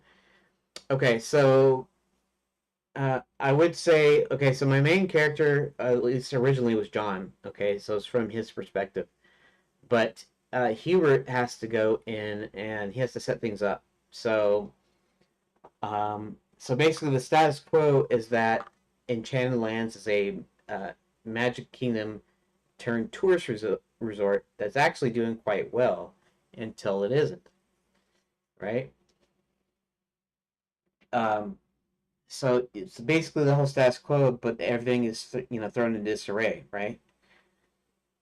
Uh, the first plot point occurs in the first act, usually around a quarter or third of the way through the story, and propels the main character into the central conflict of the story as they break from the status quo. This is usually the first significant event in the story that serves as a catalyst for a sequence of events to come. The first plot point is also known as the point of no return.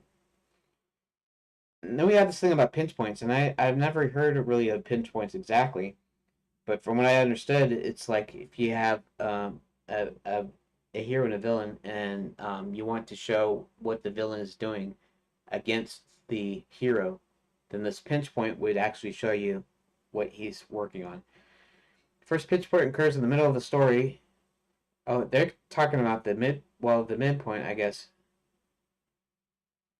uh, is a moment when the protagonist faces intense pressure as a result of the first plot point. First pinch point forces the character into critical decisions, the consequences of which will reverberate through the rest of the story. Midpoint is the moment in the middle of the story where the protagonist makes a decision to take action, usually involves them forming a new goal as a result of newfound confidence, resolve, or provocation of an antagonist. Battle. Okay, I got you. Okay, so let's go somewhere else. Mm-hmm. Um, I guess I'm still recording, huh? All right, so how to write the first plot point. Okay, that's still that masterclass thing. Honestly, I should like reviewing all this stuff. I should read about screenplays and scripts and even game design documents. And I need to do some research. I think probably. I'm not gonna use that as an excuse to stop, but I need to on my own time, you might say. Great stories are made up of captivating plot points. The first plot point in particular, have the ability to hook the reader. Okay. Change the course of the plot as a whole. Um, Point of no return for the main character. Uh, and launches the protagonist's story arc. First plot point marks the end of the first act, serves a bridge into Act 2, 3 act structure. Uh, if the first key event comes too late, then your act can feel tedious. If it comes too early, the second act can feel bloated while the first act seems rushed. Typically, when structuring your novel, I'm not writing a novel, obviously, but you'll want to ensure that the first major plot point happens around a quarter of the way through the story. Okay. Real provides emotional stakes. The first plot point is the moment that everything changes for your character. It's an inciting incident that pushes them toward the middle of the story and beyond. Star Wars, for instance, Luke Skywalker's discovery that his aunt and uncle have been murdered provides him with an emotional reason to accompany Obi-Wan to Alderaan. I'm glad they're using Star Wars because that's one I know pretty well. The first plot point should not only move the story forward, but should also provide an emotional foundation to justify your main character's decision making.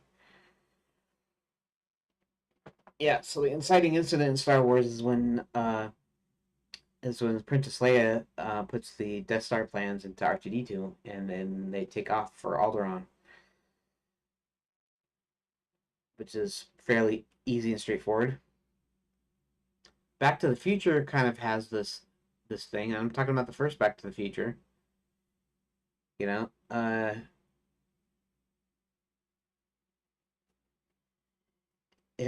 guess his first plot point is the first turning point is where they're chasing him, and he goes back in the past and back in the 50s, and he can no longer go back to the future unless he is able to find Doc. So that's part of the challenges, right? So basically, he runs out of gas, and so he can't go anywhere or do anything, or he doesn't have enough electricity for that 1.21 gigawatts of electricity. Uh, so that would actually be a first plot point. So first plot point's got to be strong. And so the first plot point here is, yeah. Okay, so the problem I have with the whole like plot point idea is the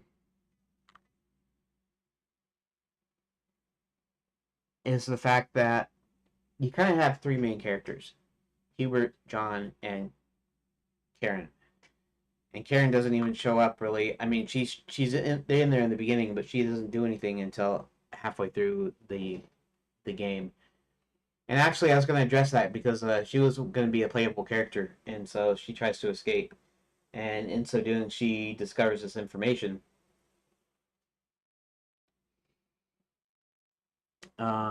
Okay, emotional stakes.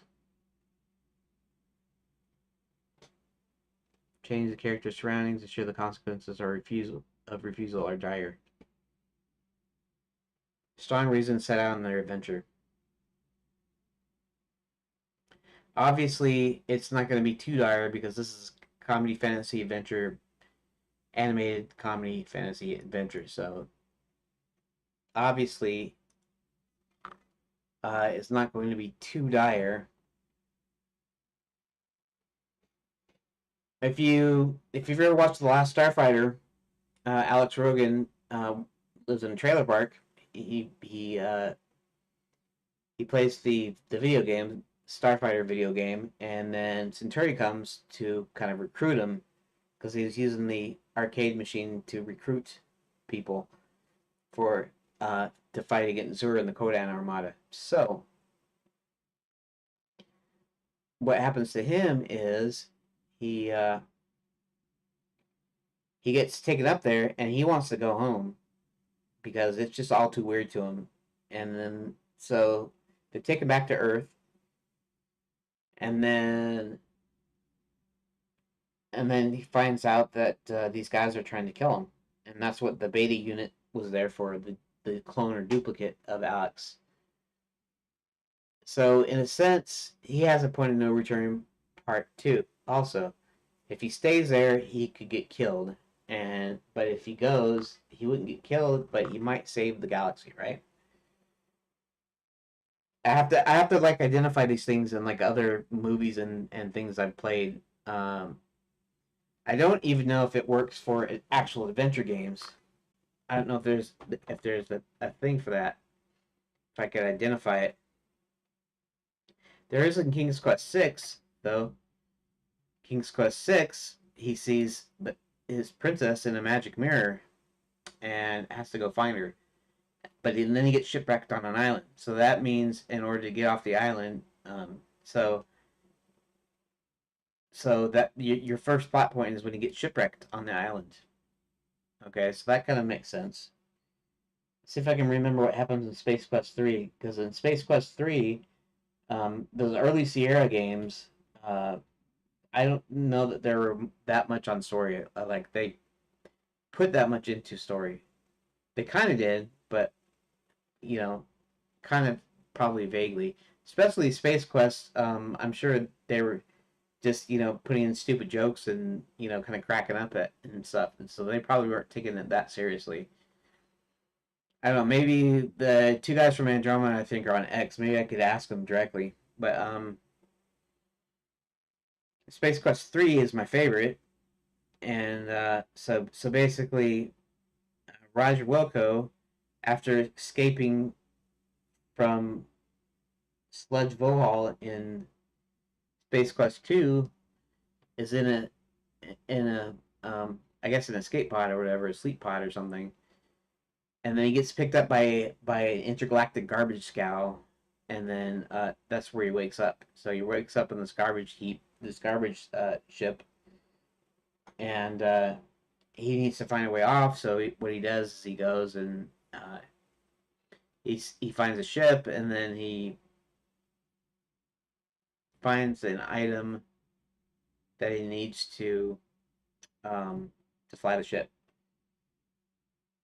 And so now that he's left the ship, I don't remember what happens after that. You take off, and then you have your choice of planets, and I don't remember if there's a reason to go to any particular planet or if it's just kind of there. I could think of what the Secret of Monkey Island and what happens in it. He arrives on the beach. He wants to become a pirate. Uh, they tell him to go into town to see the pirate council, I guess you might call it. And they tell him that he needs to perform 3 tasks, so he performs the 3 tasks. And so you can kind of see how that doesn't precisely follow the 3 act structure. And I get it because it's a game and because it's in the early days. And so points of story, 6 key plot points. Okay, basic plot, blah blah. Plot point 1: exposition scene or series of scenes that introduce the audience to the character's world and the tone of the story. Nothing really happens. You're just setting up events, the world, and the characters. That's what they think plot point 1 is. Plot point 2 is inciting incident. Uh, upsets the character status quo and begins the story's movement. Well, and a lot of these ones that, at least for movies, maybe that's because they're visual, but the inciting incident is always in the first, about 30 minutes. Plot point 1 is a turning point that kind of turns the story in a new direction. 7 plot points. I wonder what that is. I know I'm not really getting that much done. I just wanted something that was a little bit stronger because I feel that currently what I have is not as strong. If we go back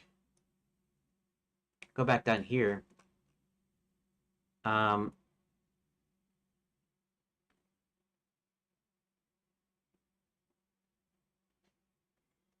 okay. Maybe that plot point can still be a plot point. The point where he brings John in, and John's not sure that he wants to do anything. He's not sure what's going on because the portal opens in what looks like a train car, and he goes in, and then it starts moving violently, and he blacks out, and then he wakes up, and he's in this forest with like missing leaves and stuff. And he gets up and he looks and he sees like these train cars are on the ground and luggage and people strewn about and everything, creatures, people, whatever. And they all seem to be fine, but it looks like it was a train, so it looks like it was a flying train. Okay, so he can't really do anything about that, but he could uh, find a way of going back, opening a new portal, and then going back through And I don't know, maybe that should be part of the actual game itself. If I want a strong plot point, I want a deal where he makes this decision that he's going to. Yeah, I'm not sure because the plot points aren't necessarily decision points. They're point of no return kind of deal. If I if I get flung into, you know, if you've ever watched the series Farscape, right? The main character, and I don't remember the characters' names because it's been years since I watched any of those. But he starts launching in some sort of aircraft or spacecraft, and then somehow there's something that causes him to be flung to the far side of the galaxy, sort of like Lost in Space, where they go in and they get lost in space, right? And then there's no point that they can come back. So you still plot point two is still gonna be a thing where John can't get back to our world unless he fixes this thing. Um, maybe there could be a thing about a choice though. In which case they have the deal uh, where they're reluctant, right? Alex Rogan doesn't want to go into space. He wants to go home and lead a life, and then he finds out he can't really go back. Not exactly. Um, of course, in Star Wars, it's just that Luke doesn't have anybody or anything holding him, keeping him there on Tatooine, so he follows Obi-Wan uh, to Alderaan. Okay, so so maybe a part of the deal is allowing you to go in between Enchanted Lands and the school, and I have to, but then I have to come up with a way of making him decide to go back to Enchanted Lands.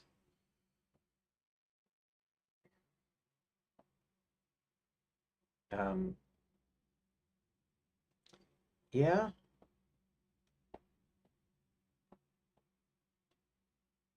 maybe I might would have to change my entire story now. Um, yeah, sorry, I'm not really getting much done here because I'm not really figuring that much out exactly. See, one of the things I could do is I could have it to where one of Max's henchmen, it could be Barty King of the Gnomes, it could be anybody for that matter. Knowing who Hubert is going to get, and so this bad guy is sent to our world to capture or to pick up, uh, kidnap. What do you want to say, John? And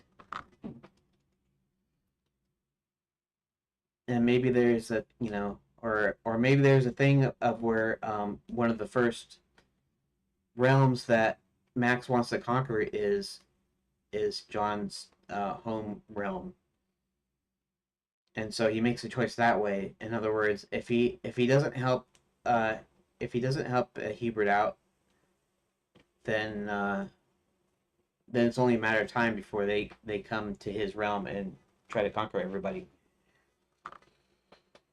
I don't know. I have to think about that because this isn't really that compelling in a sense.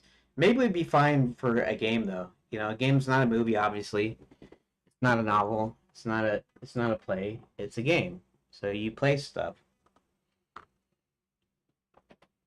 So I guess I have to think about that. Uh, earlier I had a deal where he had to find a way. Hubert had to find a way of getting him into the realm without using his magic because his magic doesn't work correctly. So maybe since it's halfway, maybe he's able to open a portal. Uh, how do I say it? He's able to bring somebody into Enchanted Lands, but he's not able to send anybody back out. In other words, he couldn't send John back to his realm if he wanted to.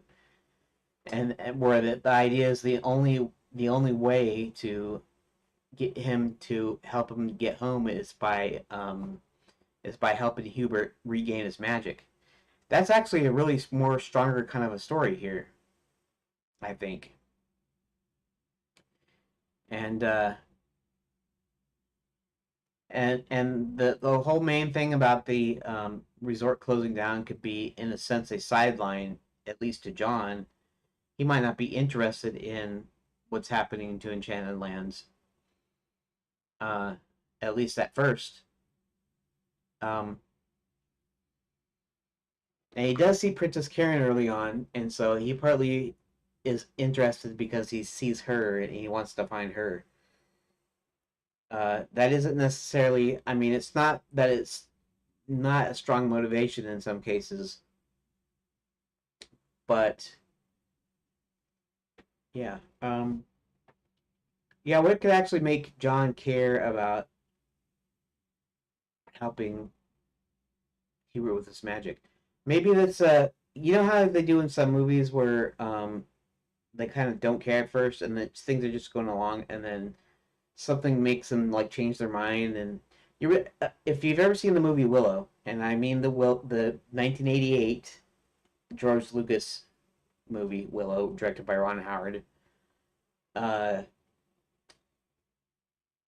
in it, Matt Mardigan, right? He's a swordsman, but he's been locked in a cage, and the idea is he doesn't care about anybody but himself. That even can be applied to Han Solo, because Han Solo is a similar kind of character. I'm sure he wrote it like that. I think I like Matt Mardigan a little bit better than Han Solo as a character, at least.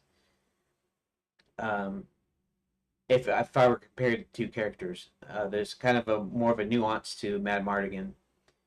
Uh, he's got this ego, but of course he's right, even though he's got, like he's the greatest swordsman that ever lived, but he kind of turns out to be like a really great swordsman and all this stuff. And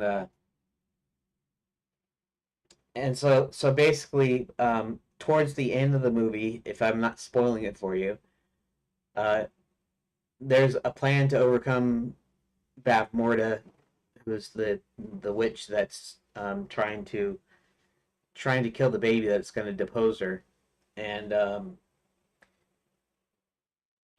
so they come to a point of where they're asking Mad Mardigan sort of like who do you follow? Uh, um, Eric, forget what his name was in the movie, but he was like Mad Mardigan only cares about himself. What do you stand for, kind of thing. And at that point, he's like, well, I stand for Willow, and helping him and stuff. Meaning that he's kind of overcome his own ego and stuff, and is actually believing in something greater than himself, kind of thing. It's a little emotional pull. So I could probably kind of follow that with with the deal. He goes in there. He's happy learning about the princess because she's good looking, and he's obviously attracted to her. And Harold cannot send him back because of his magic not working. In fact, that's really what I'm going to do. I'm going to change the story in order to affect this. Because then I had him. Okay, so I had this deal where um, he he sends him a silver ticket, and of course it ends up being like a coupon for a free candy bar, but in reality it's actually a Quicksilver ticket, which is the magical mineral that Enchanted Lands runs on. And so he opens a portal by saying some words and going through. And so I need to change it. I don't have to change the what he does. In other words, I don't have to change the candy bar problem and whatever, but I have to change how who opens what portal to where, and yeah, how he gets in there. Um,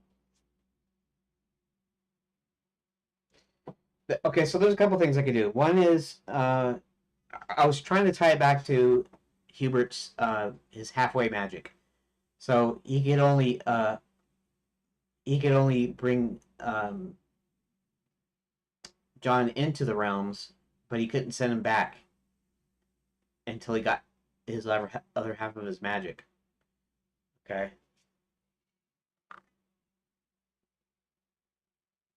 And okay, and then there's the other thing that I had where the way he got the ticket was he actually went to a library and the ticket was in the library. And let's think. Okay. If we were to presume that Hubert magic doesn't work right, sending a book through, I don't know. I could do a thing where he could send small objects through, which is okay.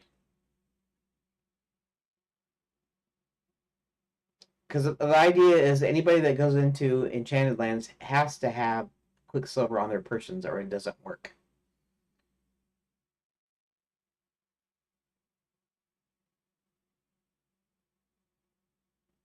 But if I'm relying on Hubert's magic, then I'm not relying on the Quicksilver, which is part of the whole thing that this works on, tourists and everything. So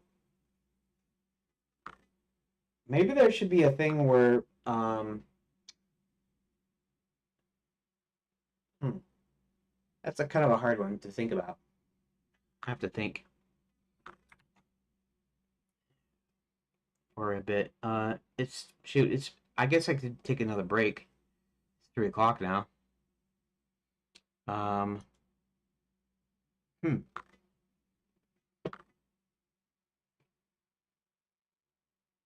Yeah,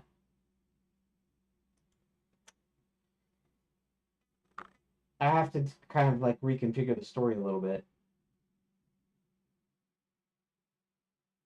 because I can't really drop the idea that Quicksilver is how people get into Enchanted Lands.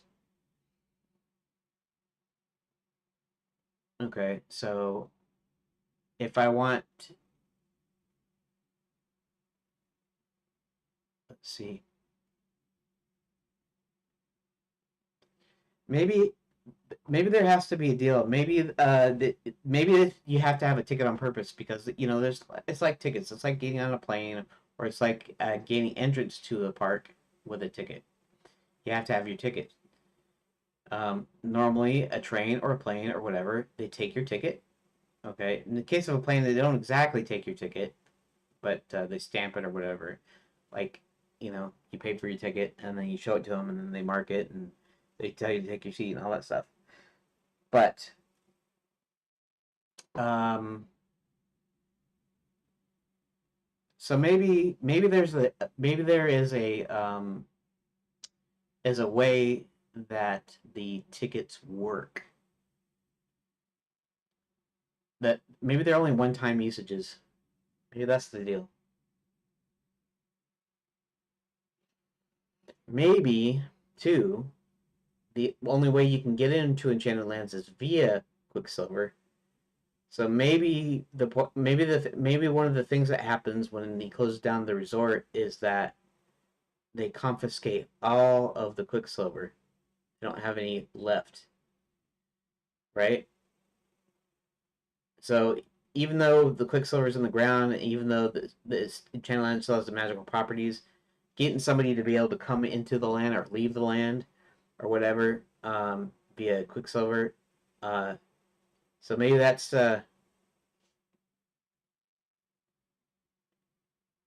greetings.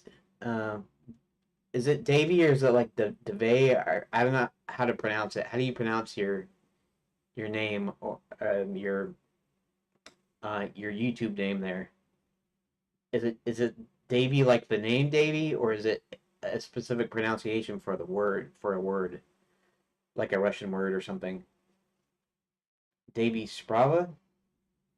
I don't know if I'm even pronouncing that at all right. So apologies for that. Anyways, greetings, welcome. I'm actually about ready to go on another break here. It'll be fairly short, but I am thinking through a part of a story here, and so you get into Enchanted Lands via Quicksilver. So maybe they confiscate all the Quicksilver, and Devay, okay, Devay. Does that sound right? De, right? Okay, Devay. Okay. Um. So okay. So back to the story. Um. Yeah. See, darn it. Shoot, I bet you that this is even. That means some of my recordings will probably be variable frame rate because I didn't fix the stupid video. I have to do that every single time. At least it seems like. Sorry, my friend. I don't. I know that's Russian, but I don't read it Russian, so I don't know. You know, I'm American, so.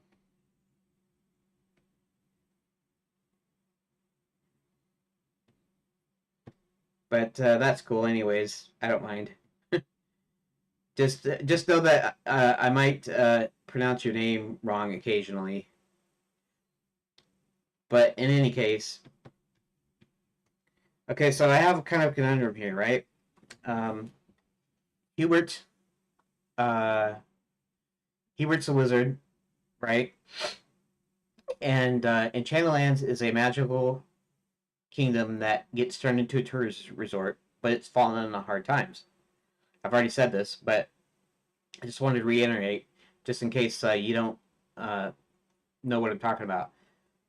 So Hubert the wizard needs to find get somebody from outside Enchanted Lands to help him, and so he brings in John from our realm, and then he uh,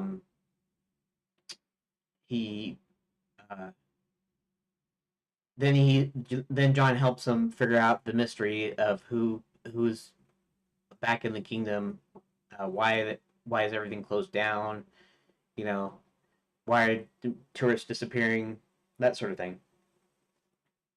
And so one of the deals is, as I was thinking, my first plot point, which is a turning point, which is supposed to be a point at which a point of no return for your main antagonist, your not antagonist, protagonist. A protagonist is usually the main character. We have more than one main character. In fact, we start with Hubert. We don't start with John. John doesn't come in uh, until the first plot point. Essentially, that's part of the plot point. And so I'm trying to figure out how to make this stronger by making it so that John doesn't can't go back, and he can only go forward. You can only help Hubert um, fix this problem in order to get back into his own realm. And the way that they get into the realm is with Quicksilver. They have to have Quicksilver on their person, so it's a ticket. It can be a medal. It could be a necklace. It could be a coin. It can be really anything. Uh, Silver lining. Every cloud has a silver lining. Well, this could be literally a silver lining in your jacket or something that allows you to freely go in between realms. So I'm coming up with this idea of making it to where uh, Hubert can only bring John in to the land, but he can't send him out again. And one of the deals is the Quicksilver, but Quicksilver it allows people to go in and out, or allows them to go in. So I'm toying with the idea of making the Quicksilver like a one-use deal, where like if they open a portal with it goes away, it disintegrates or disappears.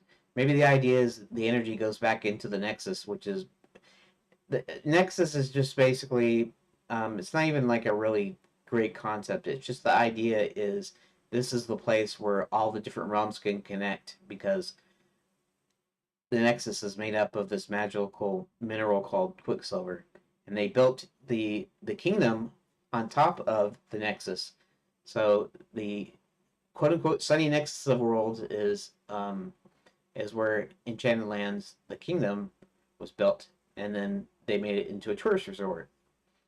So maybe the idea is that the magic kind of um, goes back to the magic. So whenever you use Quicksilver, it's that one-time use case. So if you get tickets, you need a ticket uh, to be able to open a portal in between realms. Okay, so that's one way I can trap him, and one of the ways that that Max can have control of everything is by taking control, confiscating anything that has to do with Quicksilver. So, like the dwarves' mines, they make magic mirrors out of Quicksilver. They close the mines. Of course, the gnome kingdom is controlled by King of the Gnomes, Barty, who happens to be Max's number one henchman. So he's got that sewed up. Uh, then all the ones that have the tickets. And so the question is how do these people in these other realms get the tickets in the first place? How do they get the Quicksilver?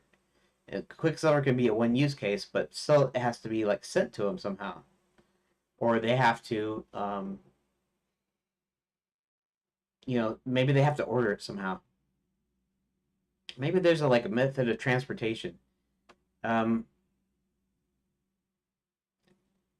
yeah. And one of the other things is Hubert has only half of his magic, so it might manifest itself in different ways. You might need a table. Um, you might need an extra chair and tell him to conjure up a chair, and he conjures up a chair and it only has two legs, and so you can't use the chair because it has only two legs. Um, but then maybe he does the same spell and he conjures up a chair uh, without a back. At least you can sit in that chair. Um, so the nature of his magic is unpredictable. It's only half, so that means whatever it is only gets halfway done. So maybe the idea is maybe a ticket would be in Quicksilver would be small enough to be able to send to the realm, and um, maybe that's one thing he can do is he can send Quicksilver. That could be an idea. I had an early idea of where our main guy was actually a prince, and he actually was from Enchanted Lands. And I could kind of revive that sort of deal where he has a necklace or a medallion or a coin or something from his parents, maybe that he has always held on to. Um, I mean, I could do it that ways. I don't know. Um, I have to think about it. I'm gonna go ahead and take my break here because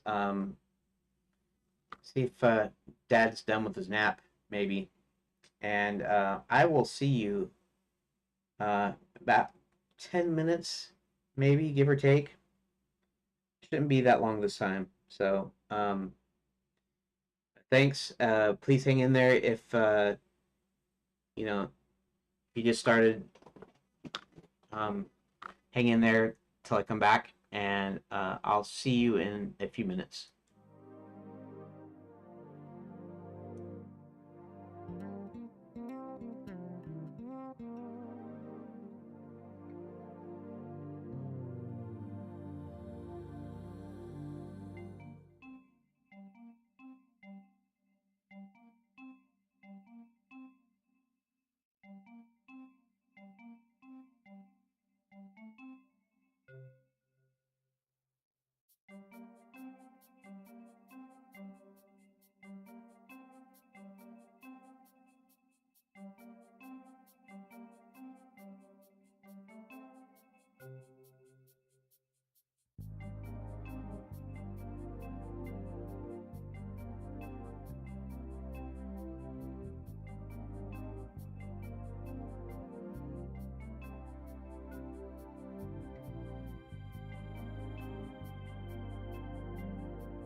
Okay, my voice should be coming through here. Just a second. And okay, I think I am back. I'll only be back shortly though. Um, I know that I guess that break might have been to, let's see, 15, 20,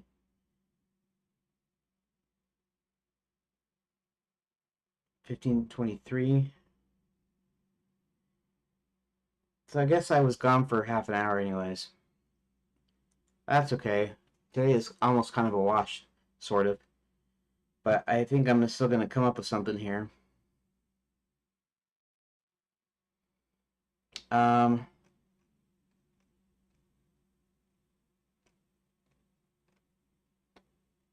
channel lines closed. Did you use magic? One thing. Okay, this is, I don't know. I might have to rewrite some of this other part over here. And really, he's already in the land, so he's already helping. So I should have, I guess, focused on. I guess because of the midpoint being um, Karen being rescued as a midpoint. So 5. Okay. Now we need to figure out how. Is there a reason did I? Okay.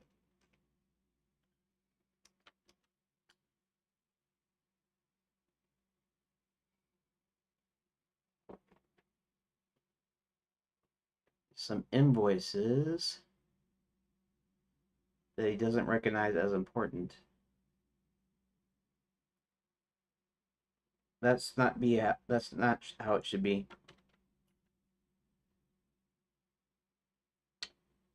Um,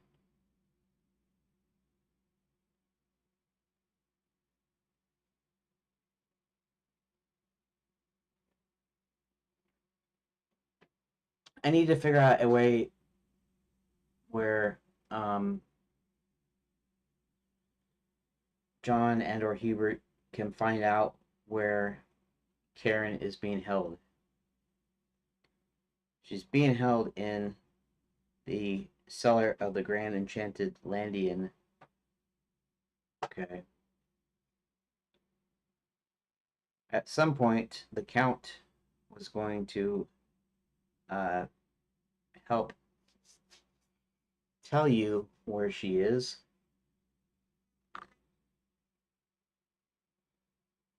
So I don't know. I still have to think of. Still have to come up with some things here. Let's go back up to.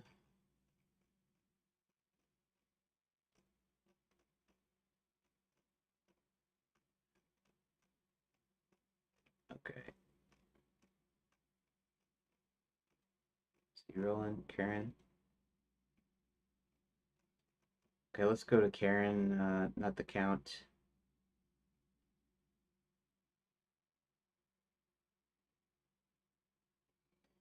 So I have two things. Uh, one is John can, through his investigation, find out where the princess is. The other thing is we can let the Count turn into a bat and find out where she is. And if I wanted to include the Count, okay, so and if I did that, then what's John doing? What is the information he finds out, and how does he find it?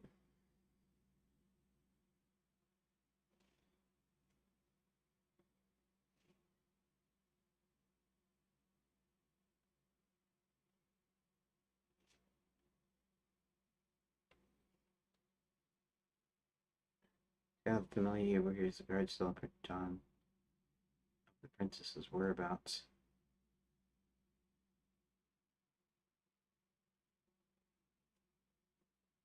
Finding clues not apparent.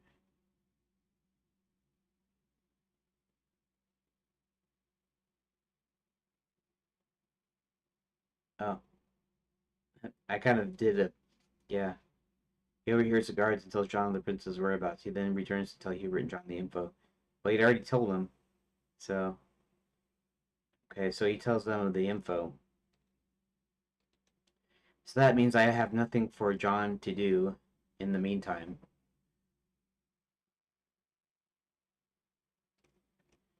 Okay.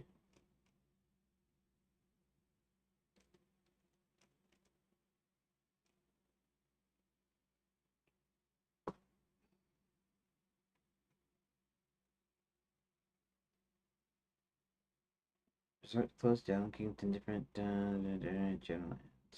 Thomas brings to help reclaim the resort and restore it. In the account, they find the prince's whereabouts.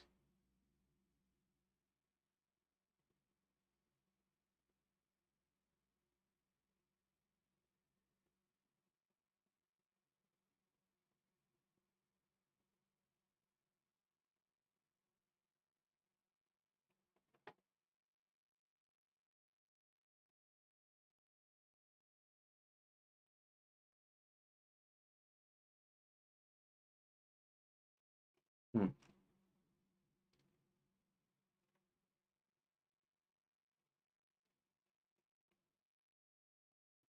Mm, mm.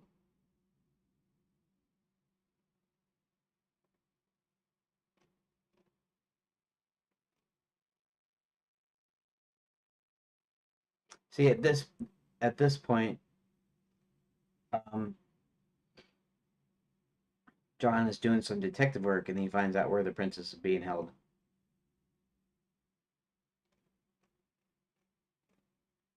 Okay, so let's go back further.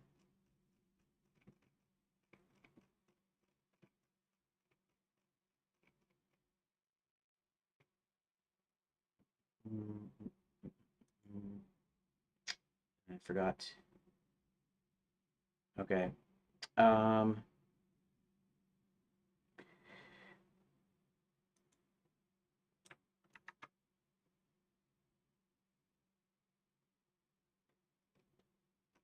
Okay, let's go back up here.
Hmm.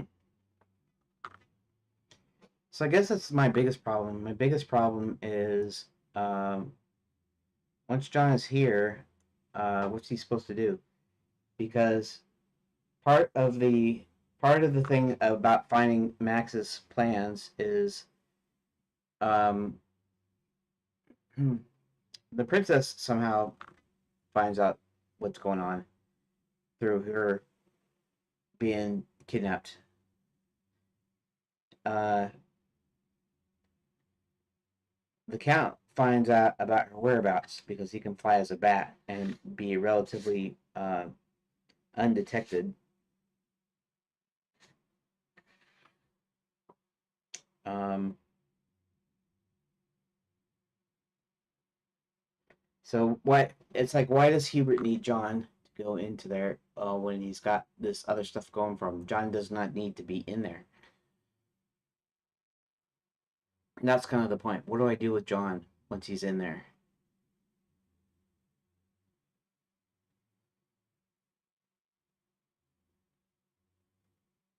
Because I could totally remove the character, and the character was integral in.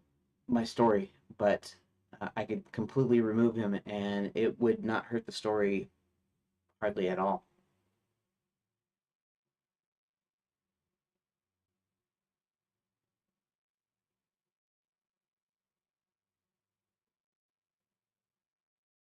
So,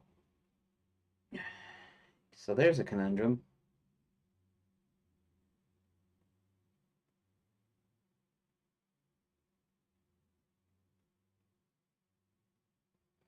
I mean, you could say that John needs to be in there to rescue the princess because he commits the actual rescue.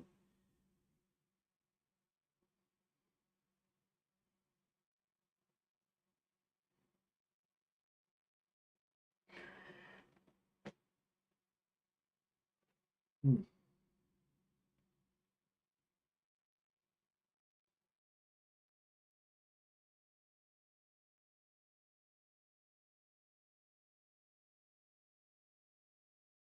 You know, the count can go to his bat. He can go anywhere and everywhere, and as long as he's within an earshot or he's near a window, he can find exactly where the princess is.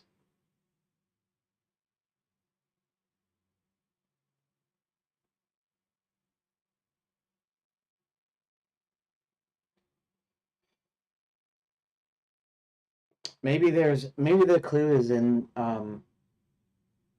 why the vampires were hunted down, uh, and maybe that's the same thing.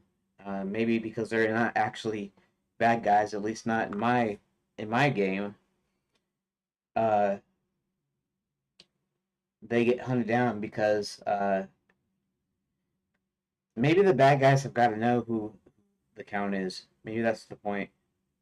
So if they see him, they'll kill him or capture him or something. The whole reason, yeah, well, maybe the count could be from before too. The count could have helped Hubert defeat the bad guys, and so um, like they're trying to cover every other base. That's why they basically ran his family down, hunted them down, and now there's only just him left.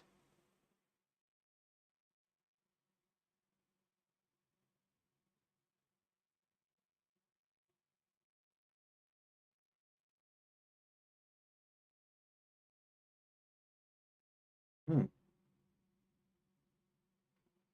Okay, so there's a thought of the physicality part. So maybe the count can still find out where she is, and maybe it's due to this clue, right? He goes into the dealie, and we'll kind of do a joke about them having to file the forms in triplicate and all this stuff. And one of the deals is to kidnap her. It's actually the contract. It's Barty's contract to kidnap the princess, and at this point, he still doesn't know where she's at, but he's got some ideas. Maybe that it's a clue like thing, right? So there's a clue. Okay, so it wouldn't say deliberately, oh, she is imprisoned in the cellar, in the wine cellar of the Grand Enchanted Hotel.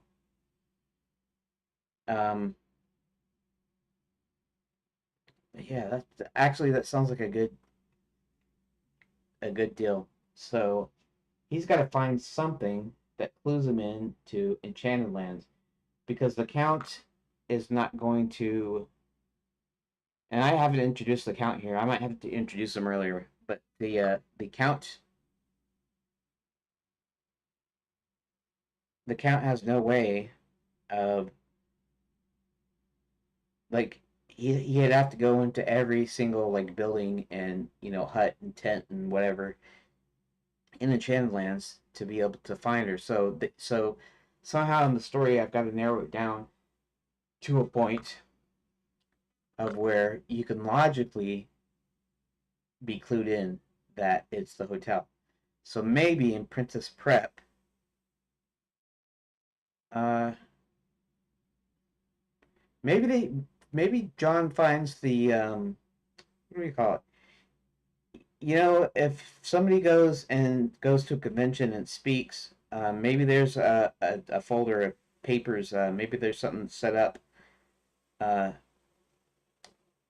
some information or whatever that's to be handed to the princess, and in it, uh, maybe it's the thing that she was going to be paid with, some sort of a voucher or something, or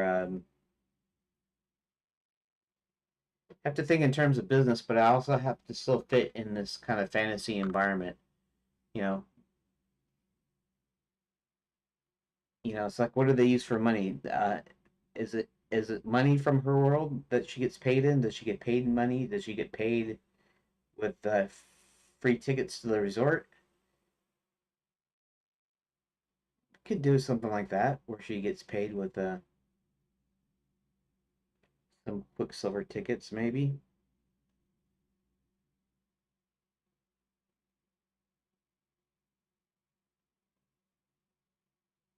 Realm to realm portal jump or something.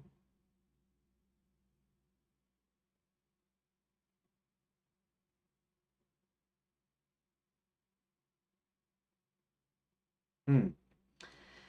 Maybe they have a thing, instant instant transport to the hotel. That's a thought.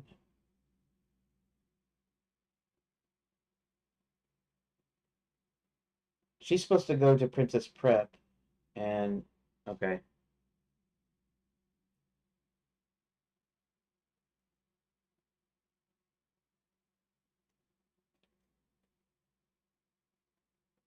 let me think. I'm still thinking this through. Um, let's see.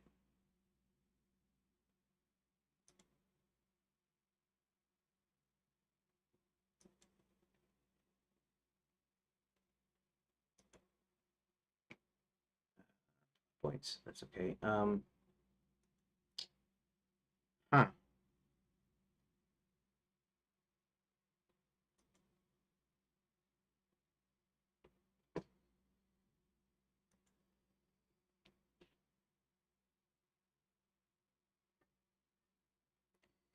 There's got to be something in it with the.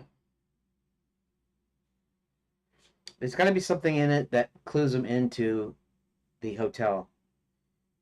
Maybe it's a notepad from. Maybe it's a hotel stationery that ends up over there in Princess Prep.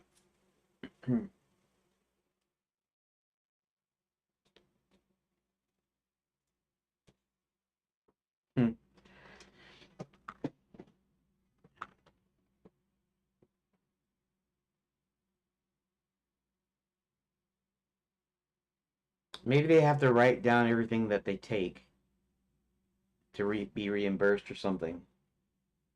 Something along those lines makes it kind of funny.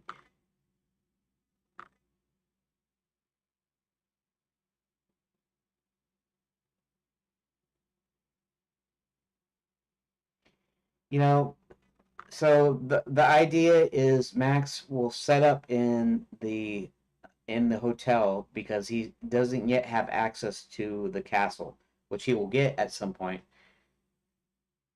So maybe they wrote an invoice on hotel stationery, and somehow they left it there at Princess Prep or something.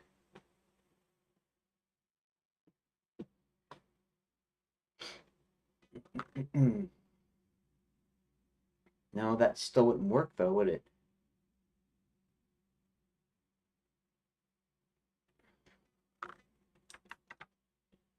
Um, well, I wanted to show you how I came up with ideas and stuff, and nothing's coming up, so I guess that's how that works. Yeah, this is a pretty dead day, I guess.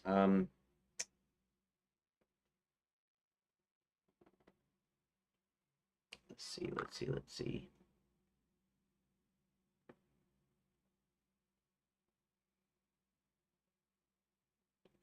I want something there at the princess school that clues you in. Maybe it's her itinerary. That would make sense. Hmm. Headmistress of the school, or the principal, or whatever you want to call her. Uh, she's right. She writes down. Okay, so the princess's itinerary, right? In fact, you know what would be really funny is what the headmistress of Princess Prep. What if she's still there? What if she's been tied up? Because what happened was, and that would make it that the school was just closed like really recently, or semi recently, anyways. That hmm, would it be? Would it be Barty, or is Barty just no? It wouldn't be Barty. Violet Moonshadow is there at Fairy God College, trying to turn the tourists, the female tourists, into witches. Um, so let's say Violet was actually there. I mean, that's probably unimportant who did it. What's important, at least from this perspective, is that John finds the itinerary on the table of the headmistress's office. Okay, once inside, he manages to make his way to the head. Okay, headmistress's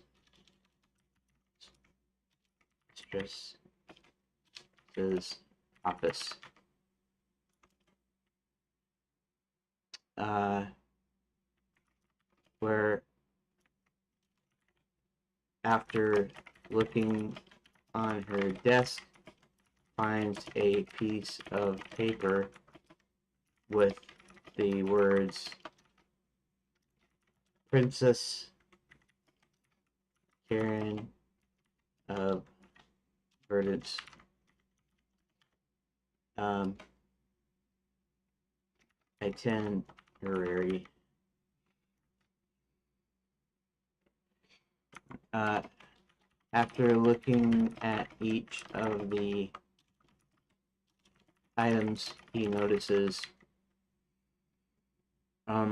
We still might have Roy in there. Roy might have to confirm that she's there, that she's still there. After looking at each of the items, he notices one item stating that she was supposed to go to the Grand Enchanted Landian Hotel. Uh, but after looking at the list, the first thing he notices at the top is an item stating that she's supposed to go to the Enchanted Landian after she lands. Okay.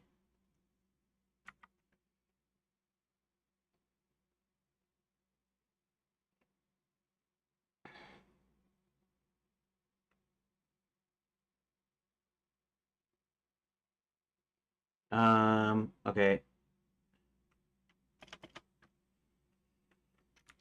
John then starts hearing uh, muffled sounds in the room, and still muffled sounds in the muffled sounds in the room. Still can't see what it is, as the room looks fairly normal. There are two identical plants. Huh. That wouldn't be at Princess Prep, would it? No? Okay, in each corner behind the headmistress's desk. After examining the plants a bit more, he notices seems to be a bit bulgy. Okay, I'm not really sure what I'm not really picturing what I'm trying to picture here. Uh,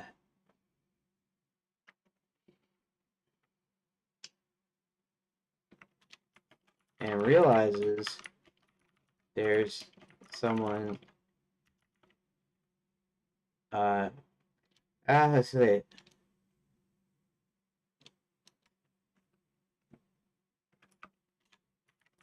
One of the plants seems to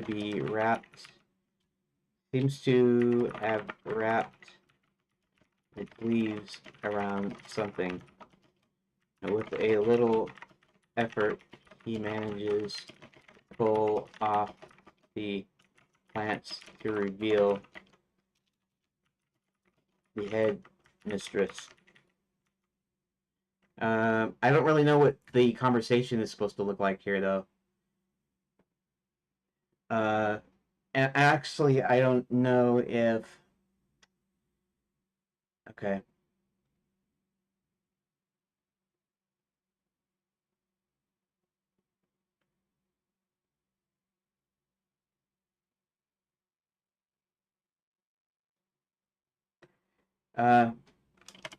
After being freed, he tells John that I don't know if it's Barty that does it though. Is it Barty or is it Violet? We're gonna assume Violet because she's female and it's Princess Prep. That doesn't mean there's no males in Princess Prep, but run by women, I guess. There was a woman in there. Tells that a woman entered her office and then cast a spell on one of the plants, which managed to wrap its leaves around her and wouldn't let her go. Okay, so the idea is this spell made the leaves wrap around her where she couldn't talk or move or anything. She could only kind of groan and kind of shake a little bit. But from what she could see, the woman opened her desk, pulled out the princess's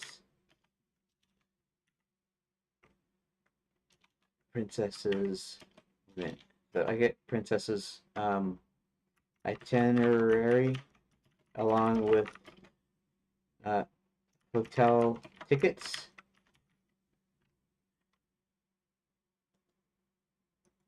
Okay, itinerary. It's a long way to itinerary. Along with hotel tickets. And a badge and various other odds and ends.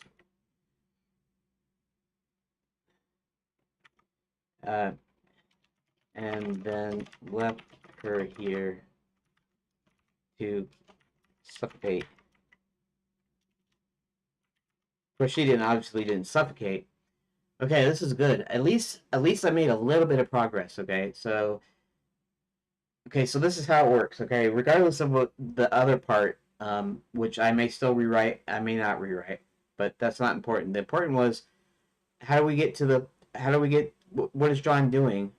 John will have to somehow get into the hotel. Now the hotel lobby is open, but they're not accepting guests, so he's going to have to figure out a different way to get into the hotel. But not until he knows the actual whereabouts of Karen. All he has is a clue.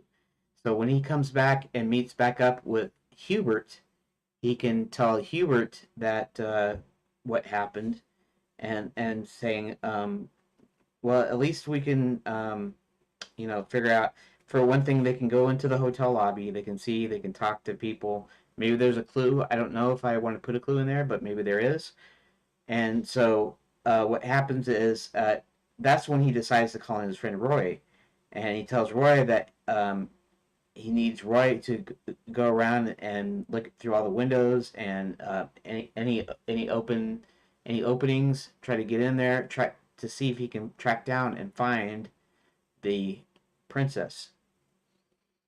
Okay, so I'm even not even writing this part of the story, but he's going to end up doing that.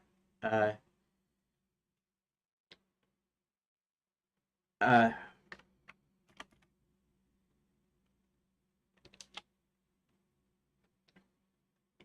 in fact, this is a interesting thought. There's a point where you have to help the count find a mate. Well, maybe she's the mate, and I can tie that into, you know, uh, here I'm gonna write like, okay, I'm gonna actually write this as a note because, yeah, let's write this as a note here, uh, because some I'll write in the story later, but at some point the count wants to find a mate. Um, the headmistress of Princess Prep uh, might have some materials about vampires as she finds them intriguing. Maybe she reads vampire romance novels.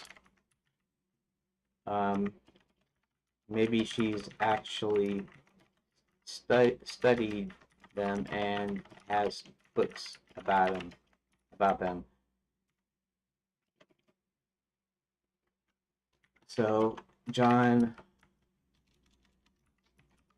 will somehow be able to introduce her to the count.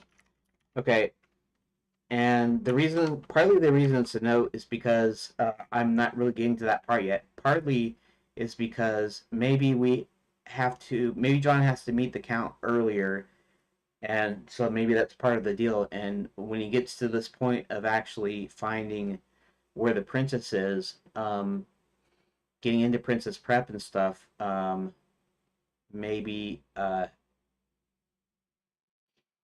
you know maybe this is the deal. Maybe this is like it's like a sub quest or a side quest or a NPC. You know, even in adventure games, NPCs have something that they want you to get, like a love letter or something. Maybe John has to send love letters to her or something. Something I don't know. I have to figure it out, but I just have to add that as a little note. So hey, um, at least today wasn't all a waste. Okay, so basically, so this is what happens, right? Violet comes in. She gets the itinerary of the princess so that she can give that to Barty. Um, Now the hotel tickets uh, are only important, and the itinerary is only important to clue in our guys as to where to look. It's not a direct, how do I say it? Um, it's not, it's not a direct like clue. In other words, they could have put her in some place else. They could have put her in any place else. And so the idea here would be, especially if you're a player, um, all it is to kind of clue you in that there's something specific that you're going to have to do in the hotel at some point, and you don't know what it is. Or you kind of will, because what's going to happen is he's going to meet back up with Hubert, and he's going to tell him that she was on her way there, and that Violet had come in and uh, got away with the hotel tickets and everything. And so when they call on the count to go find the princess, he'll tell her to start with the hotel, because that's the only thing they have to go on, that the that they're supposed to get to. In fact, I think I might do the deal where the uh, the count does not see her, but maybe there's a place where you have to get into the hotel, and you have to get into one of the rooms somehow, and it turns out that it's her room that was reserved for her, and somehow it's being taken up by something else. And there will be another clue as to somehow her being down in the wine cellar somehow. I don't know how it'll be like that, because apparently she didn't go to the hotel.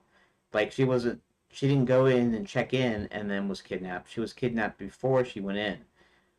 But the hotel tickets and the itinerary is just to clue you in, like, okay, maybe that's the first place you should look. You should look over there in the hotel.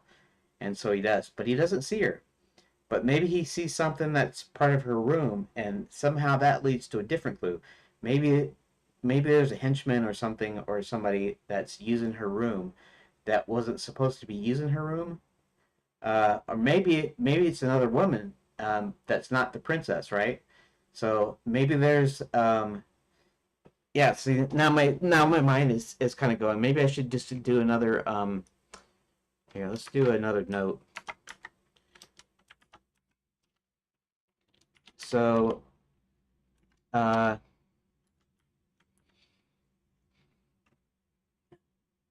so the hotel and tickets aren't an actual clue. It's just something uh, to go on that our heroes can use. Uh, it's just a it's just okay. It's just a place for the heroes to start their search for the princess.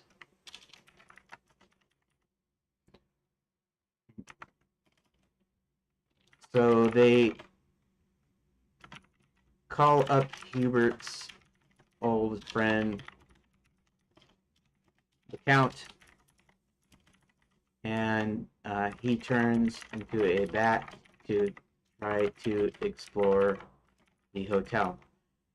And in fact, you're going to be able to play, if you play all the heroes or all the characters, the heroes and the villains, or just the heroes, you might get to play the Count, and as a bat, you'll be able to go in and spy things, and but then you'll have to come back and you won't be able to do anything as a bat, basically, other than spy. So, uh, just to explore the hotel, he finds a woman who claims to be the princess at the princess's hotel room. There's something in there that lets us know that it isn't her the and a clue to her whereabouts. Now this girl that's pretending to be the princess, she probably knows where the princess actually is, and so maybe they get her to talk, or maybe something happens, or maybe she has some sort of clue. Uh, maybe she goes at times she goes down to the maybe you could do like remember in The Secret of Monkey Island, if you ever played that, where you end up that old man's shop, and you have to follow him to find the location of uh, the sword trainer, the sword training thing, um, insult sword fighting training thing. And actually, for years and years, I could not figure that out. I don't even know how I figured it out. I might have even seen had a hint book or something that told me how to shoot. I might have even seen it on the internet, but I mean, it took me forever to find out that you were supposed to follow the old man. Um, a clue to her whereabouts. Okay, maybe you have to follow her down to the wine cellar. Maybe she likes wine a little too much. Okay, so these are just like kind of conjectures, things that may happen, but I haven't wrote the story because I haven't got to that point. So at least we made some progress, right? So I know now how it works. So how it works is he finds his way into there. He finds his way to the headmistress's office. Now, there might be more puzzles. There might be more things to get in there. Might take longer. But for the purpose of the story, that's what he does. He gets the itinerary. He finally frees the headmistress. She tells him what happened, um, and and then they have a place to start when looking for her. So the first place that they start to look is the hotel, because that's the only thing they have to go on. And then they go, and the count still doesn't see her. He doesn't know that she's in there, but he knows some things about a woman that claims that she's a princess that's not the princess. And okay, so I'll take it up from there next time, which will be Thursday, I guess, and we'll see.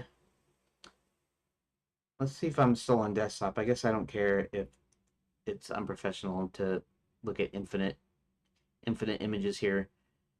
It's not like I'm professional anyway, so right. Okay, so I guess I can switch to webcam for a minute here. So yeah, hey, finally came up with something that I'm happy with, and it's good to see the story progress forward. Right, right. Any progress is progress. It's still progress, right? You know. So yeah. So now we're on our way. Now, next time though, um, I have to come up with something for Hubert to do, because he's gonna be trying to get into the Fairy God College. He's gonna be trying to get into um, Wizard University, and I'll need to figure out something for him to do there. I still don't have an idea for that, but this will also, and the princess is supposed to have some information about what's going on too. So hopefully there'll be some clues. Hopefully I can come up with something for the wizard to actually do right there, because it seems like um, and I don't know, maybe not. Who knows?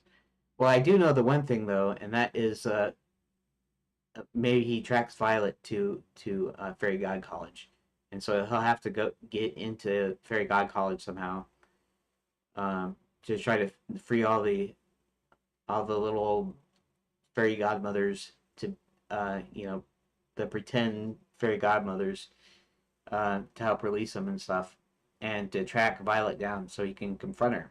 Anyways, thanks for watching or listening, especially if you have done so this far after my break, after not seeing me get much done. And yeah, so we'll see if there we'll see what kind of progress I can make in the near future, and hopefully yeah, hopefully I can get this narrative part done, so I can get like right to building the scenes and building the short story version of uh, this short choose your own adventure version of my game. So thanks, and I guess I'll see you later. I might see you tomorrow if you're interested in me editing.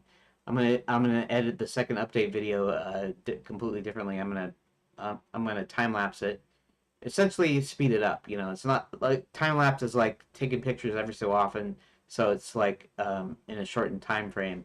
But this is actually video of my stream in real time that I'm gonna compress, and then I'm going to, if I can figure out what I did that day, I'm gonna narrate it, and it's gonna be about 6 to 8 minutes or somewhere in there if I can get it that short. Um, yeah, so it should make it easier and quicker to make my update videos, so I can actually get my update videos out in a day. Anyways, thanks, and I'll see you tomorrow.